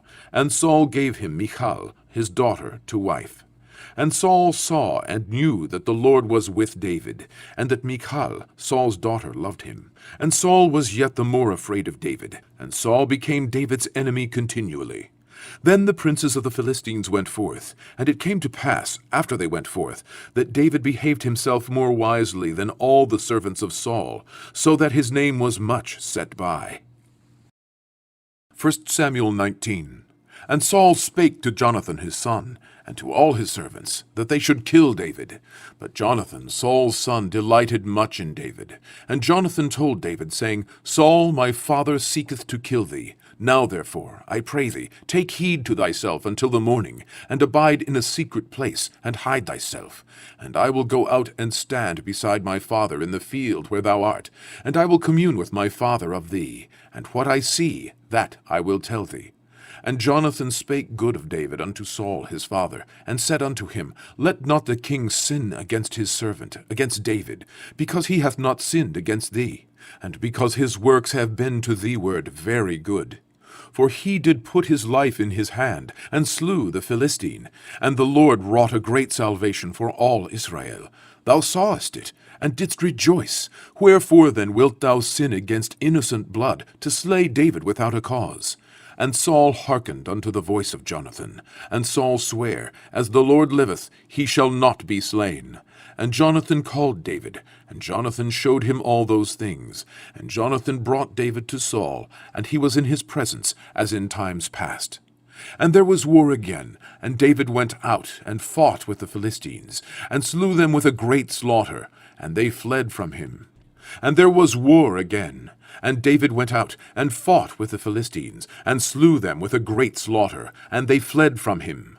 And the evil spirit from the Lord was upon Saul, as he sat in his house with his javelin in his hand, and David played with his hand. And Saul sought to smite David, even to the wall with the javelin, but he slipped away out of Saul's presence, and he smote the javelin into the wall, and David fled, and escaped that night. Saul also sent messengers unto David's house, to watch him, and to slay him in the morning. And Michal, David's wife, told him, saying, If thou save not thy life tonight, tomorrow thou shalt be slain. So Michal let David down through a window, and he went, and fled, and escaped. And Michal took an image, and laid it in the bed, and put a pillow of goat's hair for his bolster, and covered it with a cloth. And when Saul sent messengers to take David, she said, He is sick. And Saul sent the messengers again to see David, saying, Bring him up to me in the bed, that I may slay him. And when the messengers were come in, behold, there was an image in the bed, with a pillow of goat's hair for his bolster. And Saul said unto Michal, Why hast thou deceived me so, and sent away mine enemy, that he is escaped? And Michal answered Saul, He said unto me, Let me go. Why should I kill thee? So David fled, and escaped, and came to Samuel to Ramah, and told him all that Saul had done to him. And he and Samuel went and dwelt in Naioth. And it was told Saul, saying, Behold, David is at Naioth in Ramah. And Saul sent messengers to take David. And when they saw the company of the prophets prophesying, and Samuel standing as appointed over them, the Spirit of God was upon the messengers of Saul, and they also prophesied. And when it was told Saul, he sent other messengers, and they prophesied likewise. And Saul sent messengers again the third time, and they prophesied also. Then went he also to Ramah, and came to a great well that is in Sechu. And he asked and said, Where are Samuel and David? And one said, Behold, they be at Naioth in Ramah.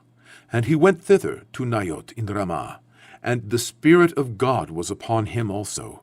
And he went on and prophesied until he came to Naioth in Ramah. And he stripped off his clothes also, and prophesied before Samuel in like manner, and lay down naked all that day and all that night. Wherefore they say, Is Saul also among the prophets? 1 Samuel 20. And David fled from Naioth in Ramah, and came and said before Jonathan, What have I done? What is mine iniquity? And what is my sin before thy father, that he seeketh my life? And he said unto him, God forbid, thou shalt not die. Behold, my father will do nothing either great or small, but that he will show it me. And why should my father hide this thing from me?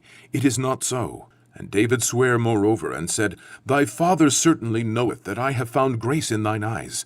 And he saith, Let not Jonathan know this, lest he be grieved. But truly, as the Lord liveth, and as thy soul liveth, there is but a step between me and death.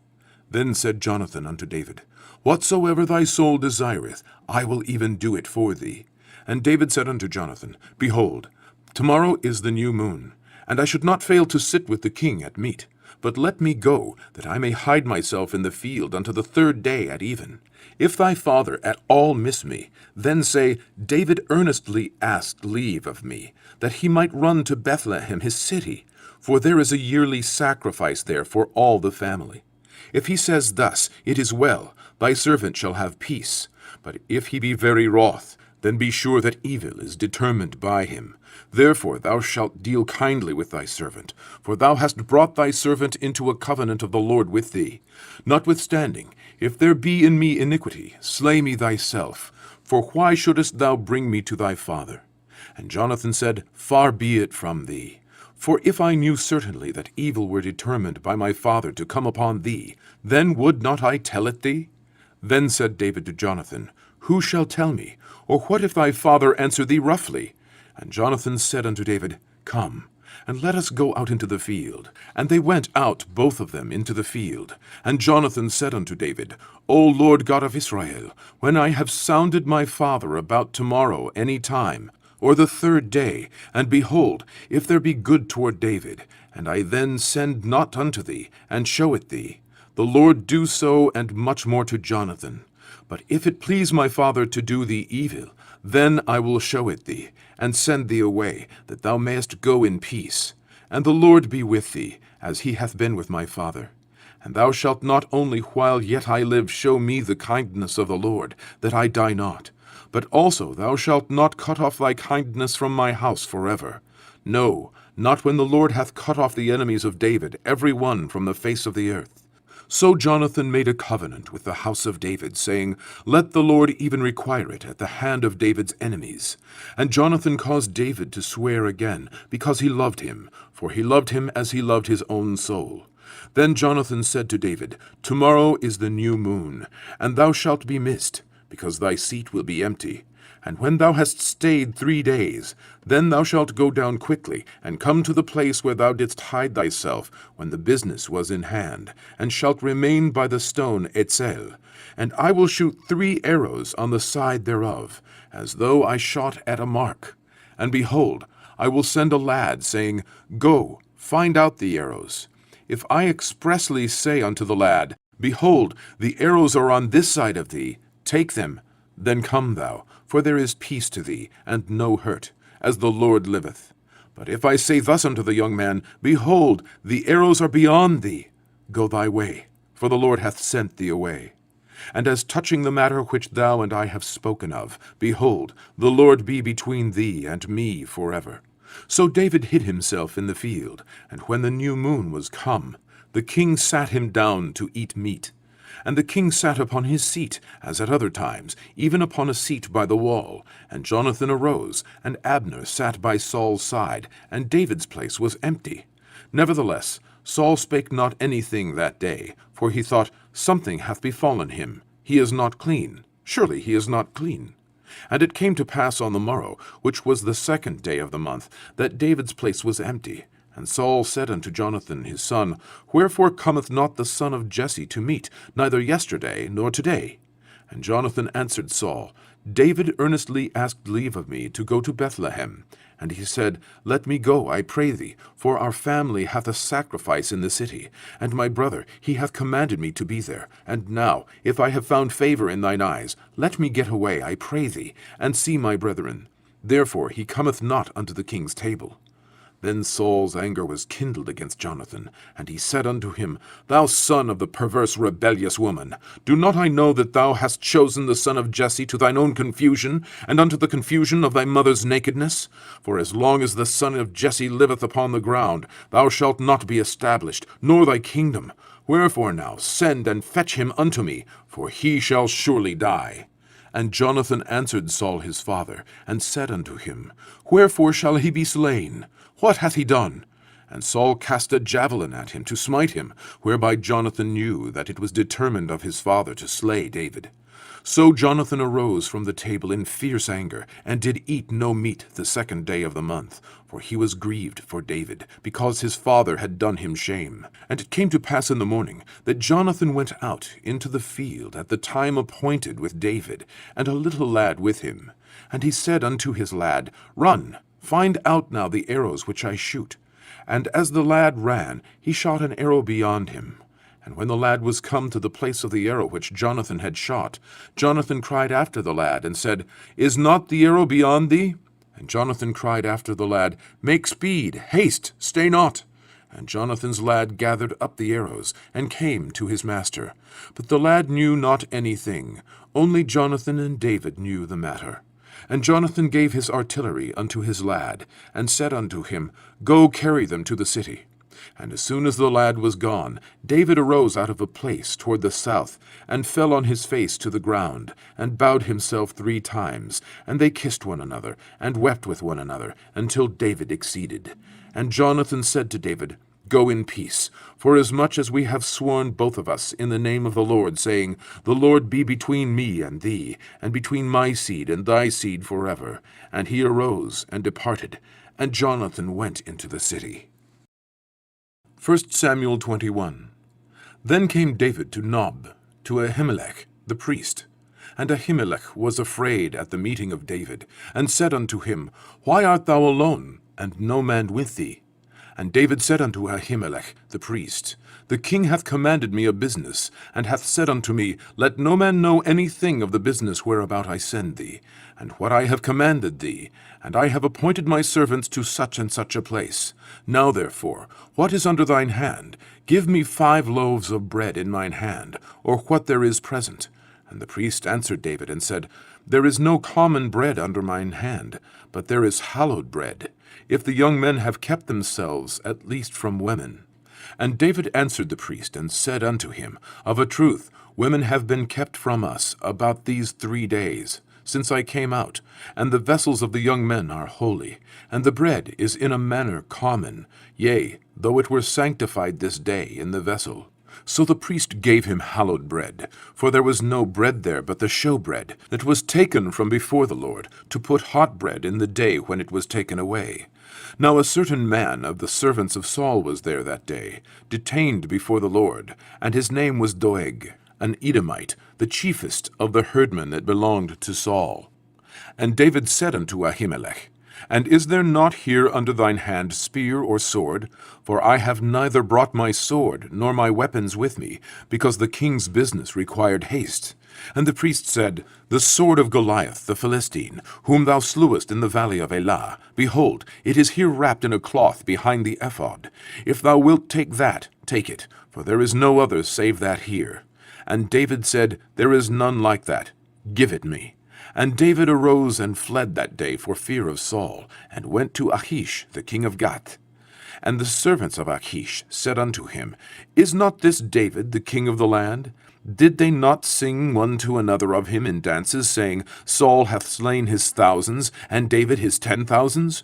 And David laid up these words in his heart, and was sore afraid of Achish the king of Gath.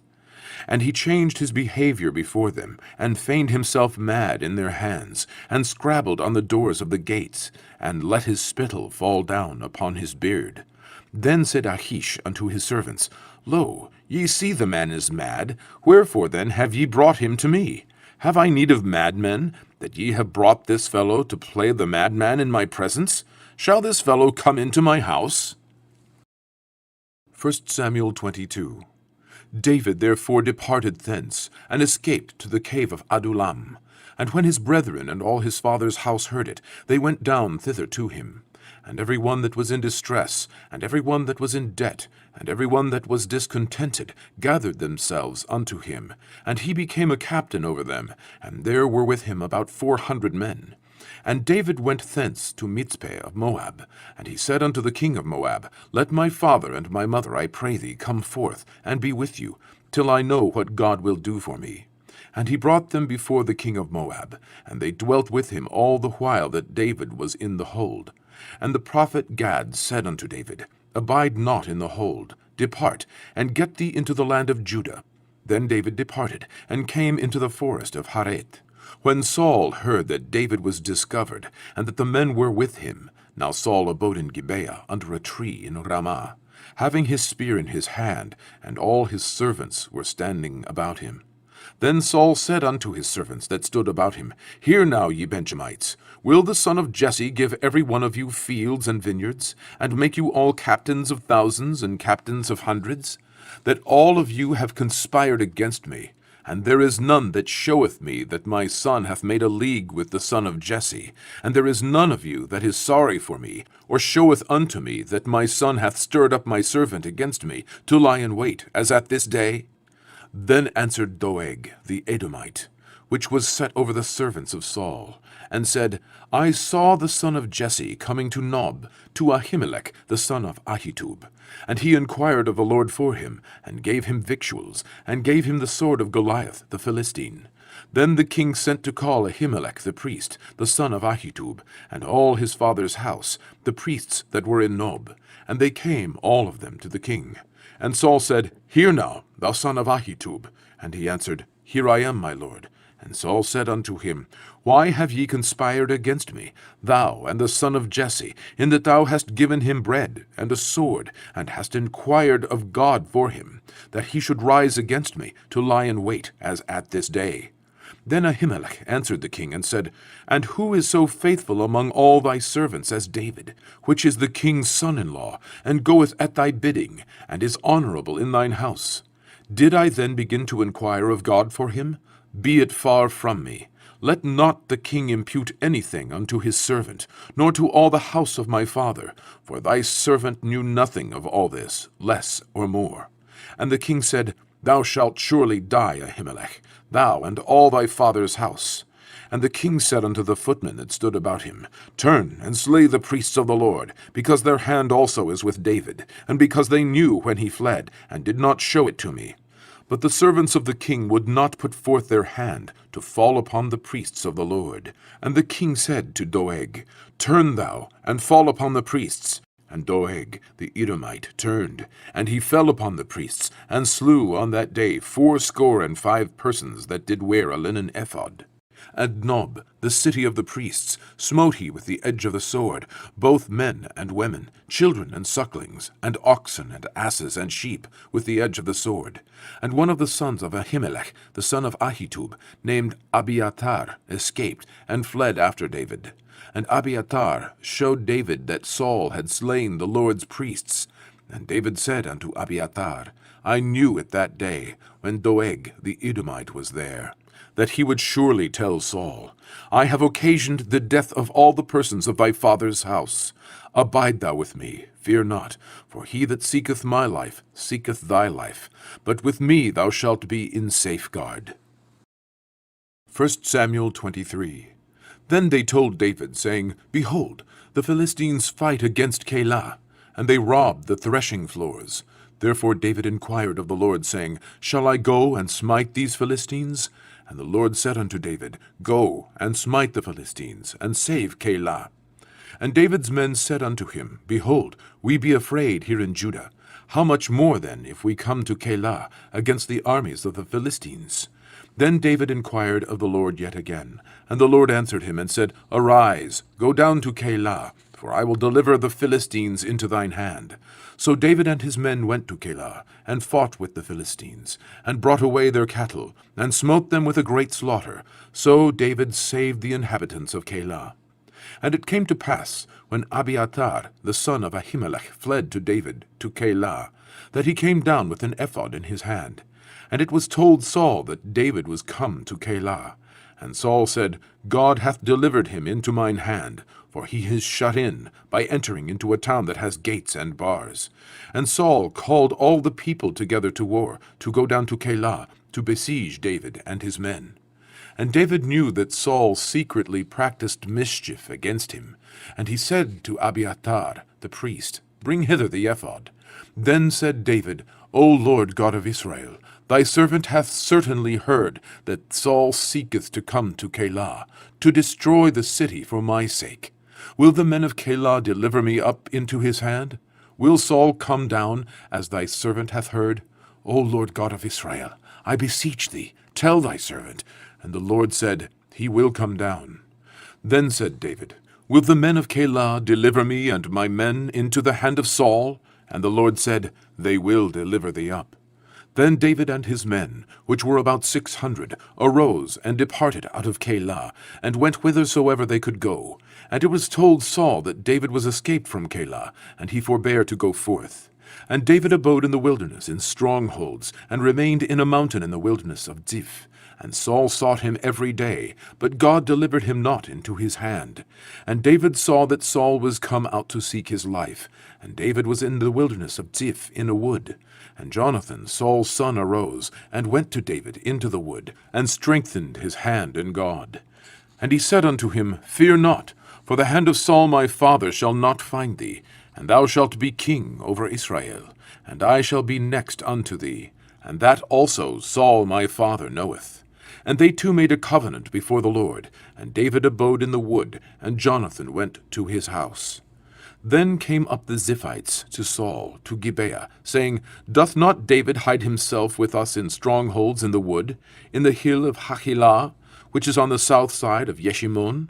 Now therefore, O king, come down according to all the desire of thy soul to come down, and our part shall be to deliver him into the king's hand.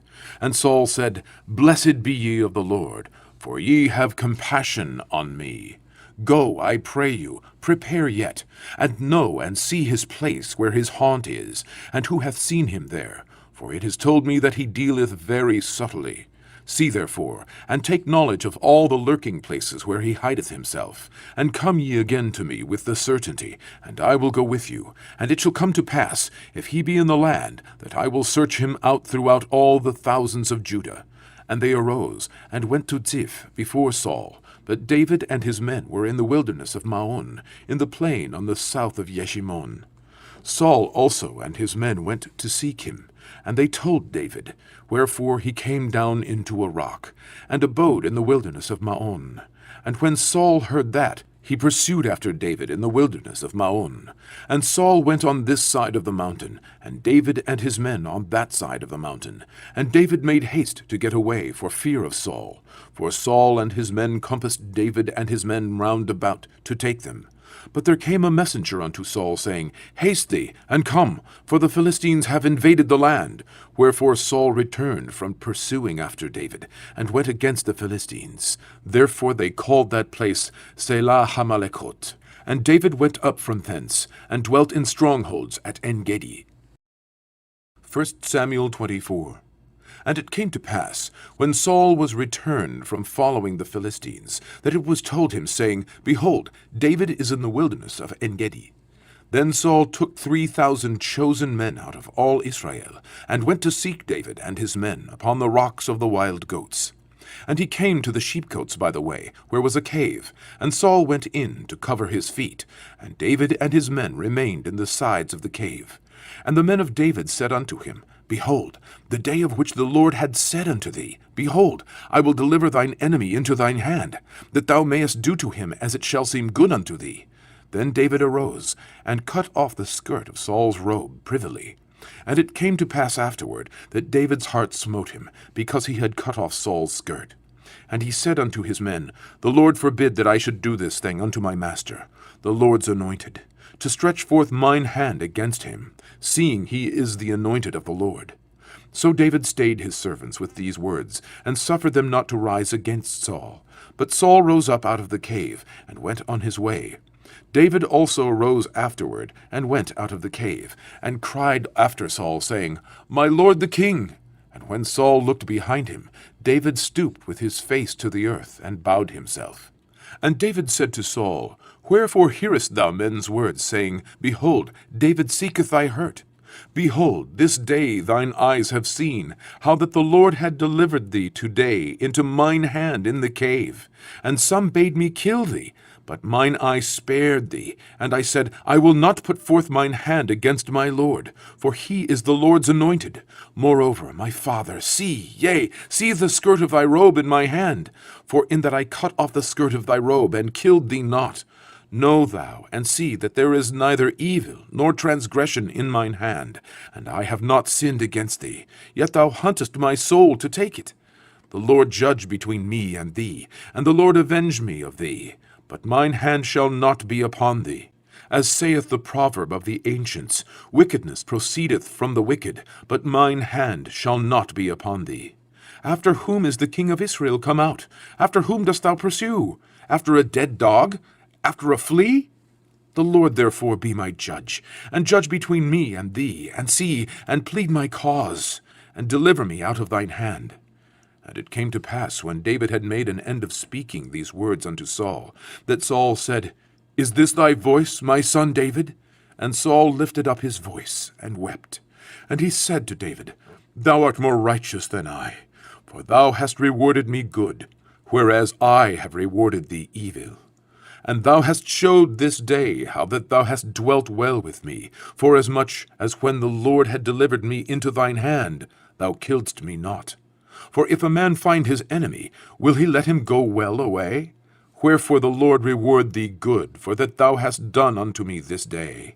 And now, behold, I know well that thou shalt surely be king, and that the kingdom of Israel shall be established in thine hand. Swear now therefore unto me by the Lord, that thou wilt not cut off my seed after me, and thou wilt not destroy my name out of my father's house. And David sware unto Saul, and Saul went home, but David and his men gat them up unto the hold. 1 Samuel 25. And Samuel died, and all the Israelites were gathered together, and lamented him, and buried him in his house at Ramah. And David arose, and went down to the wilderness of Paran. And there was a man in Maon, whose possessions were in Carmel, and the man was very great, and he had 3,000 sheep and 1,000 goats, and he was shearing his sheep in Carmel. Now the name of the man was Nabal, and the name of his wife Abigail. And she was a woman of good understanding, and of a beautiful countenance. But the man was churlish and evil in his doings, and he was of the house of Caleb. And David heard in the wilderness that Nabal did shear his sheep. And David sent out 10 young men. And David said unto the young men, Get you up to Carmel, and go to Nabal, and greet him in my name. And thus shall ye say to him that liveth in prosperity, Peace be both to thee, and peace be to thine house, and peace be unto all that thou hast.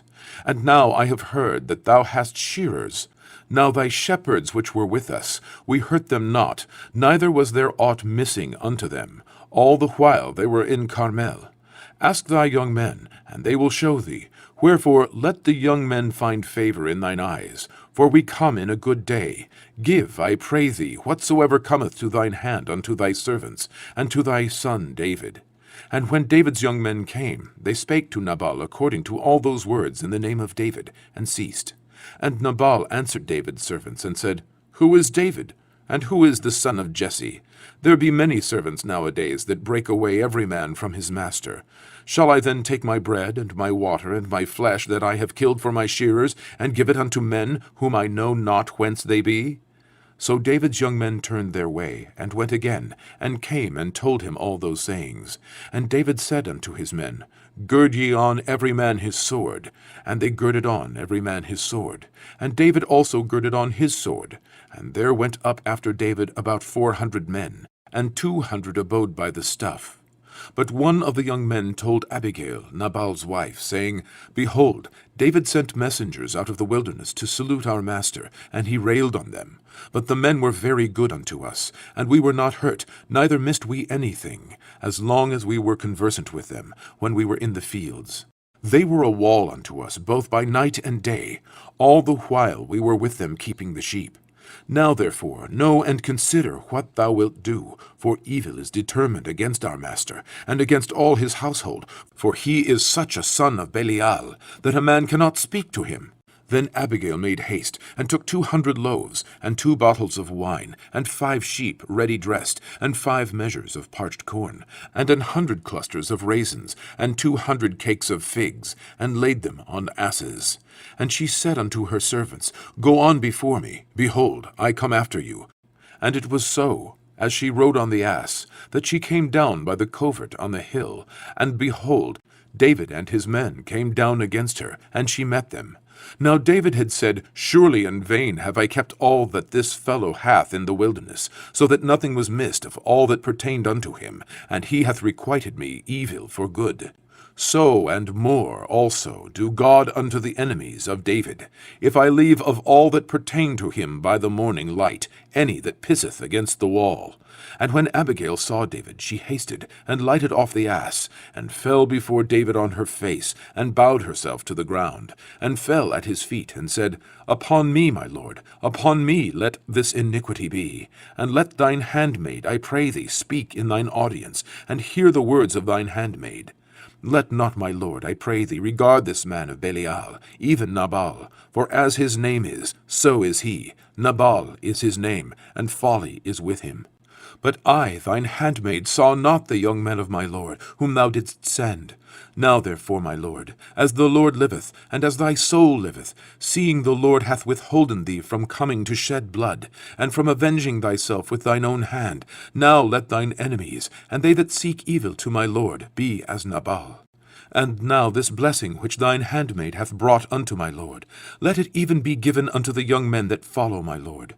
I pray thee, forgive the trespass of thine handmaid, for the Lord will certainly make my lord a sure house, because my lord fighteth the battles of the Lord, and evil hath not been found in thee all thy days. Yet a man is risen to pursue thee, and to seek thy soul. But the soul of my lord shall be bound in the bundle of life with the Lord thy God, and the souls of thine enemies, them shall he sling out, as out of the middle of a sling. And it shall come to pass, when the Lord shall have done to my lord, according to all the good that he hath spoken concerning thee, and shall have appointed thee ruler over Israel, that this shall be no grief unto thee, nor offense of heart unto my lord, either that thou hast shed blood causeless, or that my lord hath avenged himself. But when the Lord shall have dealt well with my lord, then remember thine handmaid. And David said to Abigail, Blessed be the Lord God of Israel, which sent thee this day to meet me. And blessed be thy advice, and blessed be thou, which hast kept me this day from coming to shed blood, and from avenging myself with mine own hand. For in very deed, as the Lord God of Israel liveth, which hath kept me back from hurting thee, except thou hadst hasted, and come to meet me, surely there had not been left unto Nabal by the morning light any that pisseth against the wall. So David received of her hand that which she had brought him, and said unto her, Go up in peace to thine house. See, I have hearkened to thy voice, and have accepted thy person. And Abigail came to Nabal, and behold, he held a feast in his house, like the feast of a king. And Nabal's heart was merry within him, for he was very drunken. Wherefore she told him nothing, less or more, until the morning light. Now it came to pass in the morning, when the wine was gone out of Nabal, and his wife had told him these things, that his heart died within him, and he became as a stone. And it came to pass about 10 days after, that the Lord smote Nabal, that he died. And when David heard that Nabal was dead, he said, Blessed be the Lord, that hath pleaded the cause of my reproach from the hand of Nabal, and hath kept his servant from evil. For the Lord hath returned the wickedness of Nabal upon his own head. And David sent and communed with Abigail, to take her to him to wife. And when the servants of David were come to Abigail to Carmel, they spake unto her, saying, David sent us unto thee, to take thee to him to wife. And she arose, and bowed herself on her face to the earth, and said, Behold, let thine handmaid be a servant, to wash the feet of the servants of my lord. And Abigail hasted, and arose, and rode upon an ass, with 5 damsels of hers that went after her. And she went after the messengers of David, and became his wife. David also took Ahinoam of Jezreel, and they were also both of them his wives. But Saul had given Michal his daughter, David's wife, to Phalti, the son of Laish, which was of Galim. 1 Samuel 26. And the Ziphites came unto Saul to Gibeah, saying, Doth not David hide himself in the hill of Hachilah, which is before Jeshimon? Then Saul arose, and went down to the wilderness of Ziph, having 3,000 chosen men of Israel with him, to seek David in the wilderness of Ziph. And Saul pitched in the hill of Hachilah, which is before Jeshimon, by the way. But David abode in the wilderness, and he saw that Saul came after him into the wilderness. David therefore sent out spies, and understood that Saul was come in very deed. And David arose, and came to the place where Saul had pitched. And David beheld the place where Saul lay, and Abner the son of Ner, the captain of his host. And Saul lay in the trench, and the people pitched round about him. Then answered David, and said to Ahimelech the Hittite, and to Abishai the son of Zeruiah, brother to Joab, saying, Who will go down with me to Saul to the camp? And Abishai said, I will go down with thee. So David and Abishai came to the people by night, and behold, Saul lay sleeping within the trench, and his spear stuck in the ground at his bolster. But Abner and the people lay round about him. Then said Abishai to David, God hath delivered thine enemy into thine hand this day. Now therefore let me smite him, I pray thee, with the spear, even to the earth at once, and I will not smite him the second time. And David said to Abishai, Destroy him not, for who can stretch forth his hand against the Lord's anointed, and be guiltless? David said furthermore, As the Lord liveth, the Lord shall smite him, or his day shall come to die, or he shall descend into battle, and perish. The Lord forbid that I should stretch forth mine hand against the Lord's anointed. But I pray thee, take thou now the spear that is at his bolster, and the cruse of water, and let us go. So David took the spear and the cruse of water from Saul's bolster, and they gat them away, and no man saw it, nor knew it, neither awaked, for they were all asleep, because a deep sleep from the Lord was fallen upon them. Then David went over to the other side, and stood on the top of an hill afar off, a great space being between them. And David cried to the people, and to Abner the son of Ner, saying, Answerest thou not, Abner? Then Abner answered and said, Who art thou that criest to the king? And David said to Abner, Art thou not a valiant man? And who is like to thee in Israel? Wherefore then hast thou not kept thy lord the king? For there came one of the people in to destroy the king thy lord. This thing is not good that thou hast done. As the Lord liveth, ye are worthy to die, because ye have not kept your master, the Lord's anointed. And now see where the king's spear is, and the cruse of water that was at his bolster. And Saul knew David's voice, and said, Is this thy voice, my son David? And David said, It is my voice, my lord, O king. And he said, Wherefore doth my lord thus pursue after his servant? For what have I done, or what evil is in mine hand? Now therefore, I pray thee, let my lord the king hear the words of his servant. If the Lord have stirred thee up against me, let him accept an offering. But if they be the children of men, cursed be they before the Lord. For they have driven me out this day from abiding in the inheritance of the Lord, saying, Go, serve other gods. Now therefore, let not my blood fall to the earth before the face of the Lord. For the king of Israel is come out to seek a flea, as when one doth hunt a partridge in the mountains. Then said Saul, I have sinned. Return, my son David, for I will no more do thee harm, because my soul was precious in thine eyes this day. Behold, I have played the fool, and have erred exceedingly. And David answered and said, Behold the king's spear, and let one of the young men come over and fetch it. The Lord render to every man his righteousness and his faithfulness, for the Lord delivered thee into my hand today. But I would not stretch forth mine hand against the Lord's anointed. And behold, as thy life was much set by this day in mine eyes, so let my life be much set by in the eyes of the Lord, and let him deliver me out of all tribulation. Then Saul said to David, Blessed be thou, my son David. Thou shalt both do great things, and also shalt still prevail. So David went on his way, and Saul returned to his place. 1 Samuel 27. And David said in his heart, I shall now perish one day by the hand of Saul. There is nothing better for me than that I should speedily escape into the land of the Philistines. And Saul shall despair of me, to seek me any more in any coast of Israel. So shall I escape out of his hand. And David arose, and he passed over with the 600 men that were with him unto Achish, the son of Maoch, king of Gath. And David dwelt with Achish at Gath, he and his men, every man with his household, even David and his 2 wives, Ahinoam the Jezreelitess, and Abigail the Carmelitess, Nabal's wife. And it was told Saul that David was fled to Gath, and he sought no more again for him. And David said unto Achish, If I have now found grace in thine eyes, let them give me a place in some town in the country, that I may dwell there. For why should thy servant dwell in the royal city with thee? Then Achish gave him Ziklag that day, wherefore Ziklag pertaineth unto the kings of Judah unto this day. And the time that David dwelt in the country of the Philistines was a full year and 4 months. And David and his men went up, and invaded the Geshurites, and the Getzrites, and the Amalekites, for those nations were of old the inhabitants of the land, as thou goest to Shur, even unto the land of Egypt. And David smote the land, and left neither man nor woman alive, and took away the sheep, and the oxen, and the asses, and the camels, and the apparel, and returned, and came to Achish. And Achish said, Whither have ye made a road today? And David said, Against the south of Judah, and against the south of the Yerameelites, and against the south of the Kenites.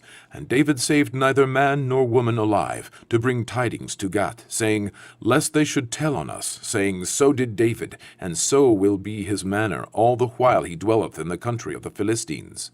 And Achish believed David, saying, He hath made his people Israel utterly to abhor him. Therefore he shall be my servant forever. 1 Samuel 28. And it came to pass in those days that the Philistines gathered their armies together for warfare, to fight with Israel. And Achish said unto David, Know thou assuredly that thou shalt go out with me to battle, thou and thy men. And David said to Achish, Surely thou shalt know what thy servant can do. And Achish said to David, Therefore will I make thee keeper of mine head forever. Now Samuel was dead, and all Israel had lamented him, and buried him in Ramah, even in his own city. And Saul had put away those that had familiar spirits, and the wizards, out of the land. And the Philistines gathered themselves together, and came and pitched in Shunem. And Saul gathered all Israel together, and they pitched in Gilboa. And when Saul saw the host of the Philistines, he was afraid, and his heart greatly trembled. And when Saul inquired of the Lord answered him not, neither by dreams, nor by Urim, nor by prophets. Then said Saul unto his servants, Seek me a woman that hath a familiar spirit, that I may go to her, and inquire of her. And his servant said to him, Behold, there is a woman that hath a familiar spirit at Endor. And Saul disguised himself, and put on other raiment, and he went, and 2 men with him. And they came to the woman by night. And he said, I pray thee, divine unto me by the familiar spirit, and bring me him up, whom I shall name unto thee. And the woman said unto him, Behold, thou knowest what Saul hath done, how he hath cut off those that have familiar spirits, and the wizards out of the land. Wherefore then layest thou a snare for my life, to cause me to die? And Saul sware to her by the Lord, saying, As the Lord liveth, there shall no punishment happen to thee for this thing. Then said the woman, Whom shall I bring up unto thee? And he said, Bring me up Samuel. And when the woman saw Samuel, she cried with a loud voice. And the woman spake to Saul, saying, Why hast thou deceived me? For thou art Saul. And the king said unto her, Be not afraid, for what sawest thou?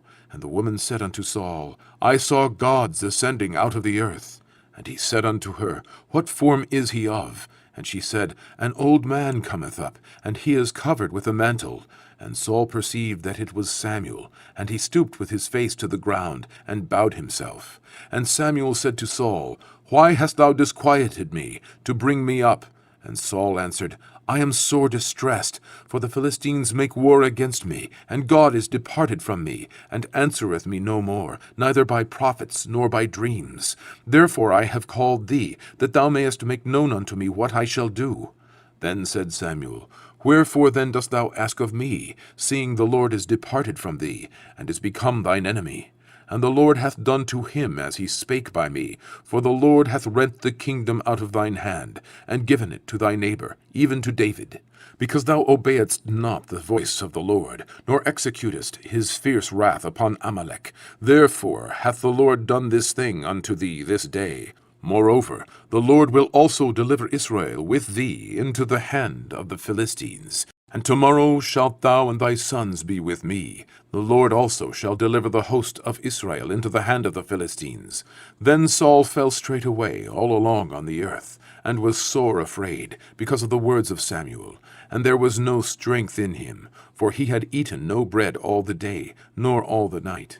And the woman came unto Saul, and saw that he was sore troubled, and said unto him, Behold, thine handmaid hath obeyed thy voice, and I have put my life in my hand, and have hearkened unto thy words which thou spakest unto me.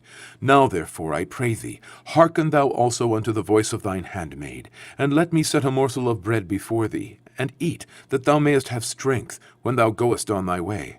But he refused, and said, I will not eat. But his servants, together with the woman, compelled him, and he hearkened unto their voice. So he arose from the earth, and sat upon the bed. And the woman had a fat calf in the house, and she hasted, and killed it, and took flour, and kneaded it, and did bake unleavened bread thereof. And she brought it before Saul, and before his servants, and they did eat. Then they rose up, and went away that night. 1 Samuel 29. Now the Philistines gathered together all their armies to Aphek, and the Israelites pitched by a fountain which is in Jezreel.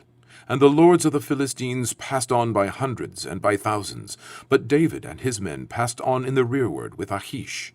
Then said the princes of the Philistines, What do these Hebrews here?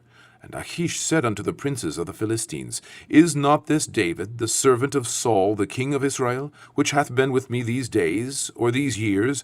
And I have found no fault in him, since he fell unto me unto this day. And the princes of the Philistines were wroth with him. And the princes of the Philistines said unto him, Make this fellow return, that he may go again to his place which thou hast appointed him, and let him not go down with us to battle, lest in the battle he be an adversary to us. For wherewith should he reconcile himself unto his master? Should it not be with the heads of these men? Is not this David, of whom they sang one to another in dances, saying, Saul slew his thousands, and David his 10,000s? Then Achish called David, and said unto him, Surely as the Lord liveth, thou hast been upright, and thy going out and thy coming in with me in the host is good in my sight. For I have not found evil in thee since the day of thy coming unto me unto this day. Nevertheless, the Lord's favour thee not. Wherefore now return, and go in peace, that thou displease not the lords of the Philistines. And David said unto Achish, But what have I done? And what hast thou found in thy servant so long as I have been with thee unto this day, that I may not go fight against the enemies of my lord the king? And Achish answered and said to David, I know that thou art good in my sight, as an angel of God. Notwithstanding, the princes of the Philistines have said, He shall not go up with us to the battle. Wherefore now rise up early in the morning with thy master's servants that are come with thee, and as soon as ye be up early in the morning, and have light, depart. So David and his men rose up early to depart in the morning, to return into the land of the Philistines. And the Philistines went up to Jezreel. 1 Samuel 30. And it came to pass, when David and his men were come to Ziklag on the 3rd day, that the Amalekites had invaded the south, and Ziklag, and smitten Ziklag, and burned it with fire, and had taken the women captives that were therein. They slew not any, either great or small, but carried them away, and went on their way. So David and his men came to the city, and behold, it was burned with fire, and their wives, and their sons, and their daughters were taken captives. Then David and the people that were with him lifted up their voice, and wept, until they had no more power to weep. And David's 2 wives were taken captives, Ahinoam the Jezreelitess, and Abigail the wife of Nabal the Carmelite. And David was greatly distressed, for the people spake of stoning him, because the soul of all the people was grieved, every man for his sons and for his daughters. But David encouraged himself in the Lord his God. And David said to Abiathar the priest, Ahimelech's son, I pray thee, bring me hither the ephod. And Abiathar brought thither the ephod to David. And David inquired at the Lord, saying, Shall I pursue after this troop? Shall I overtake them?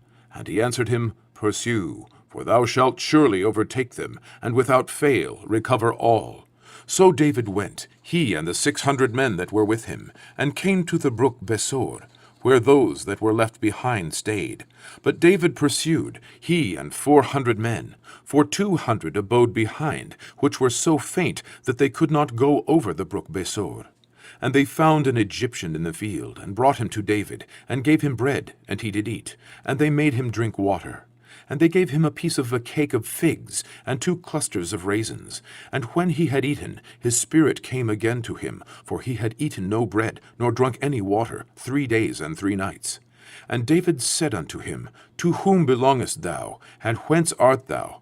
And he said, I am a young man of Egypt, servant to an Amalekite, and my master left me, because 3 days agone I fell sick. We made an invasion upon the south of the Cherethites, and upon the coast which belongeth to Judah, and upon the south of Caleb, and we burned Ziklag with fire. And David said to him, Canst thou bring me down to this company? And he said, Swear unto me by God that thou wilt neither kill me, nor deliver me into the hands of my master, and I will bring thee down to this company. And when he had brought him down, behold, they were spread abroad upon all the earth, eating and drinking and dancing, because of all the great spoil that they had taken out of the land of the Philistines, and out of the land of Judah. And David smote them from the twilight even unto the evening of the next day, and there escaped not a man of them, save 400 young men, which rode upon camels and fled. And David recovered all that the Amalekites had carried away, and David rescued his 2 wives. And there was nothing lacking to them, neither small nor great, neither sons nor daughters, neither spoil, nor anything that they had taken to them. David recovered all. And David took all the flocks and the herds which they drave before those other cattle, and said, This is David's spoil. And David came to the 200 men, which were so faint that they could not follow David, whom they had made also to abide at the brook Besor. And they went forth to meet David, and to meet the people that were with him. And when David came near to the people, he saluted them. Then answered all the wicked men, and men of Belial, of those that went with David, and said, Because they went not with us, we will not give them aught of the spoil that we have recovered, save to every man his wife and his children, that they may lead them away, and depart. Then said David, Ye shall not do so, my brethren, with that which the Lord hath given us, who hath preserved us, and delivered the company that came against us into our hand. For who will hearken unto you in this matter? But as his part is that goeth down to the battle, so shall his part be that tarrieth by the stuff. They shall part alike. And it was so from that day forward, that he made it a statute and an ordinance for Israel unto this day. And when David came to Ziklag, he sent of the spoil unto the elders of Judah, even to his friends, saying, Behold, a present for you of the spoil of the enemies of the Lord. To them which were in Bethel, and to them which were in South Ramoth, and to them which were in Yatir, and to them which were in Aroer, and to them which were in Siphmoth, and to them which were in Eshtemoa, and to them which were in Rachal, and to them which were in the cities of the Yerameelites, and to them which were in the cities of the Kenites, and to them which were in Hormah, and to them which were in Chorashan, and to them which were in Atak, and to them which were in Hebron, and to all the places where David himself and his men were wont to haunt.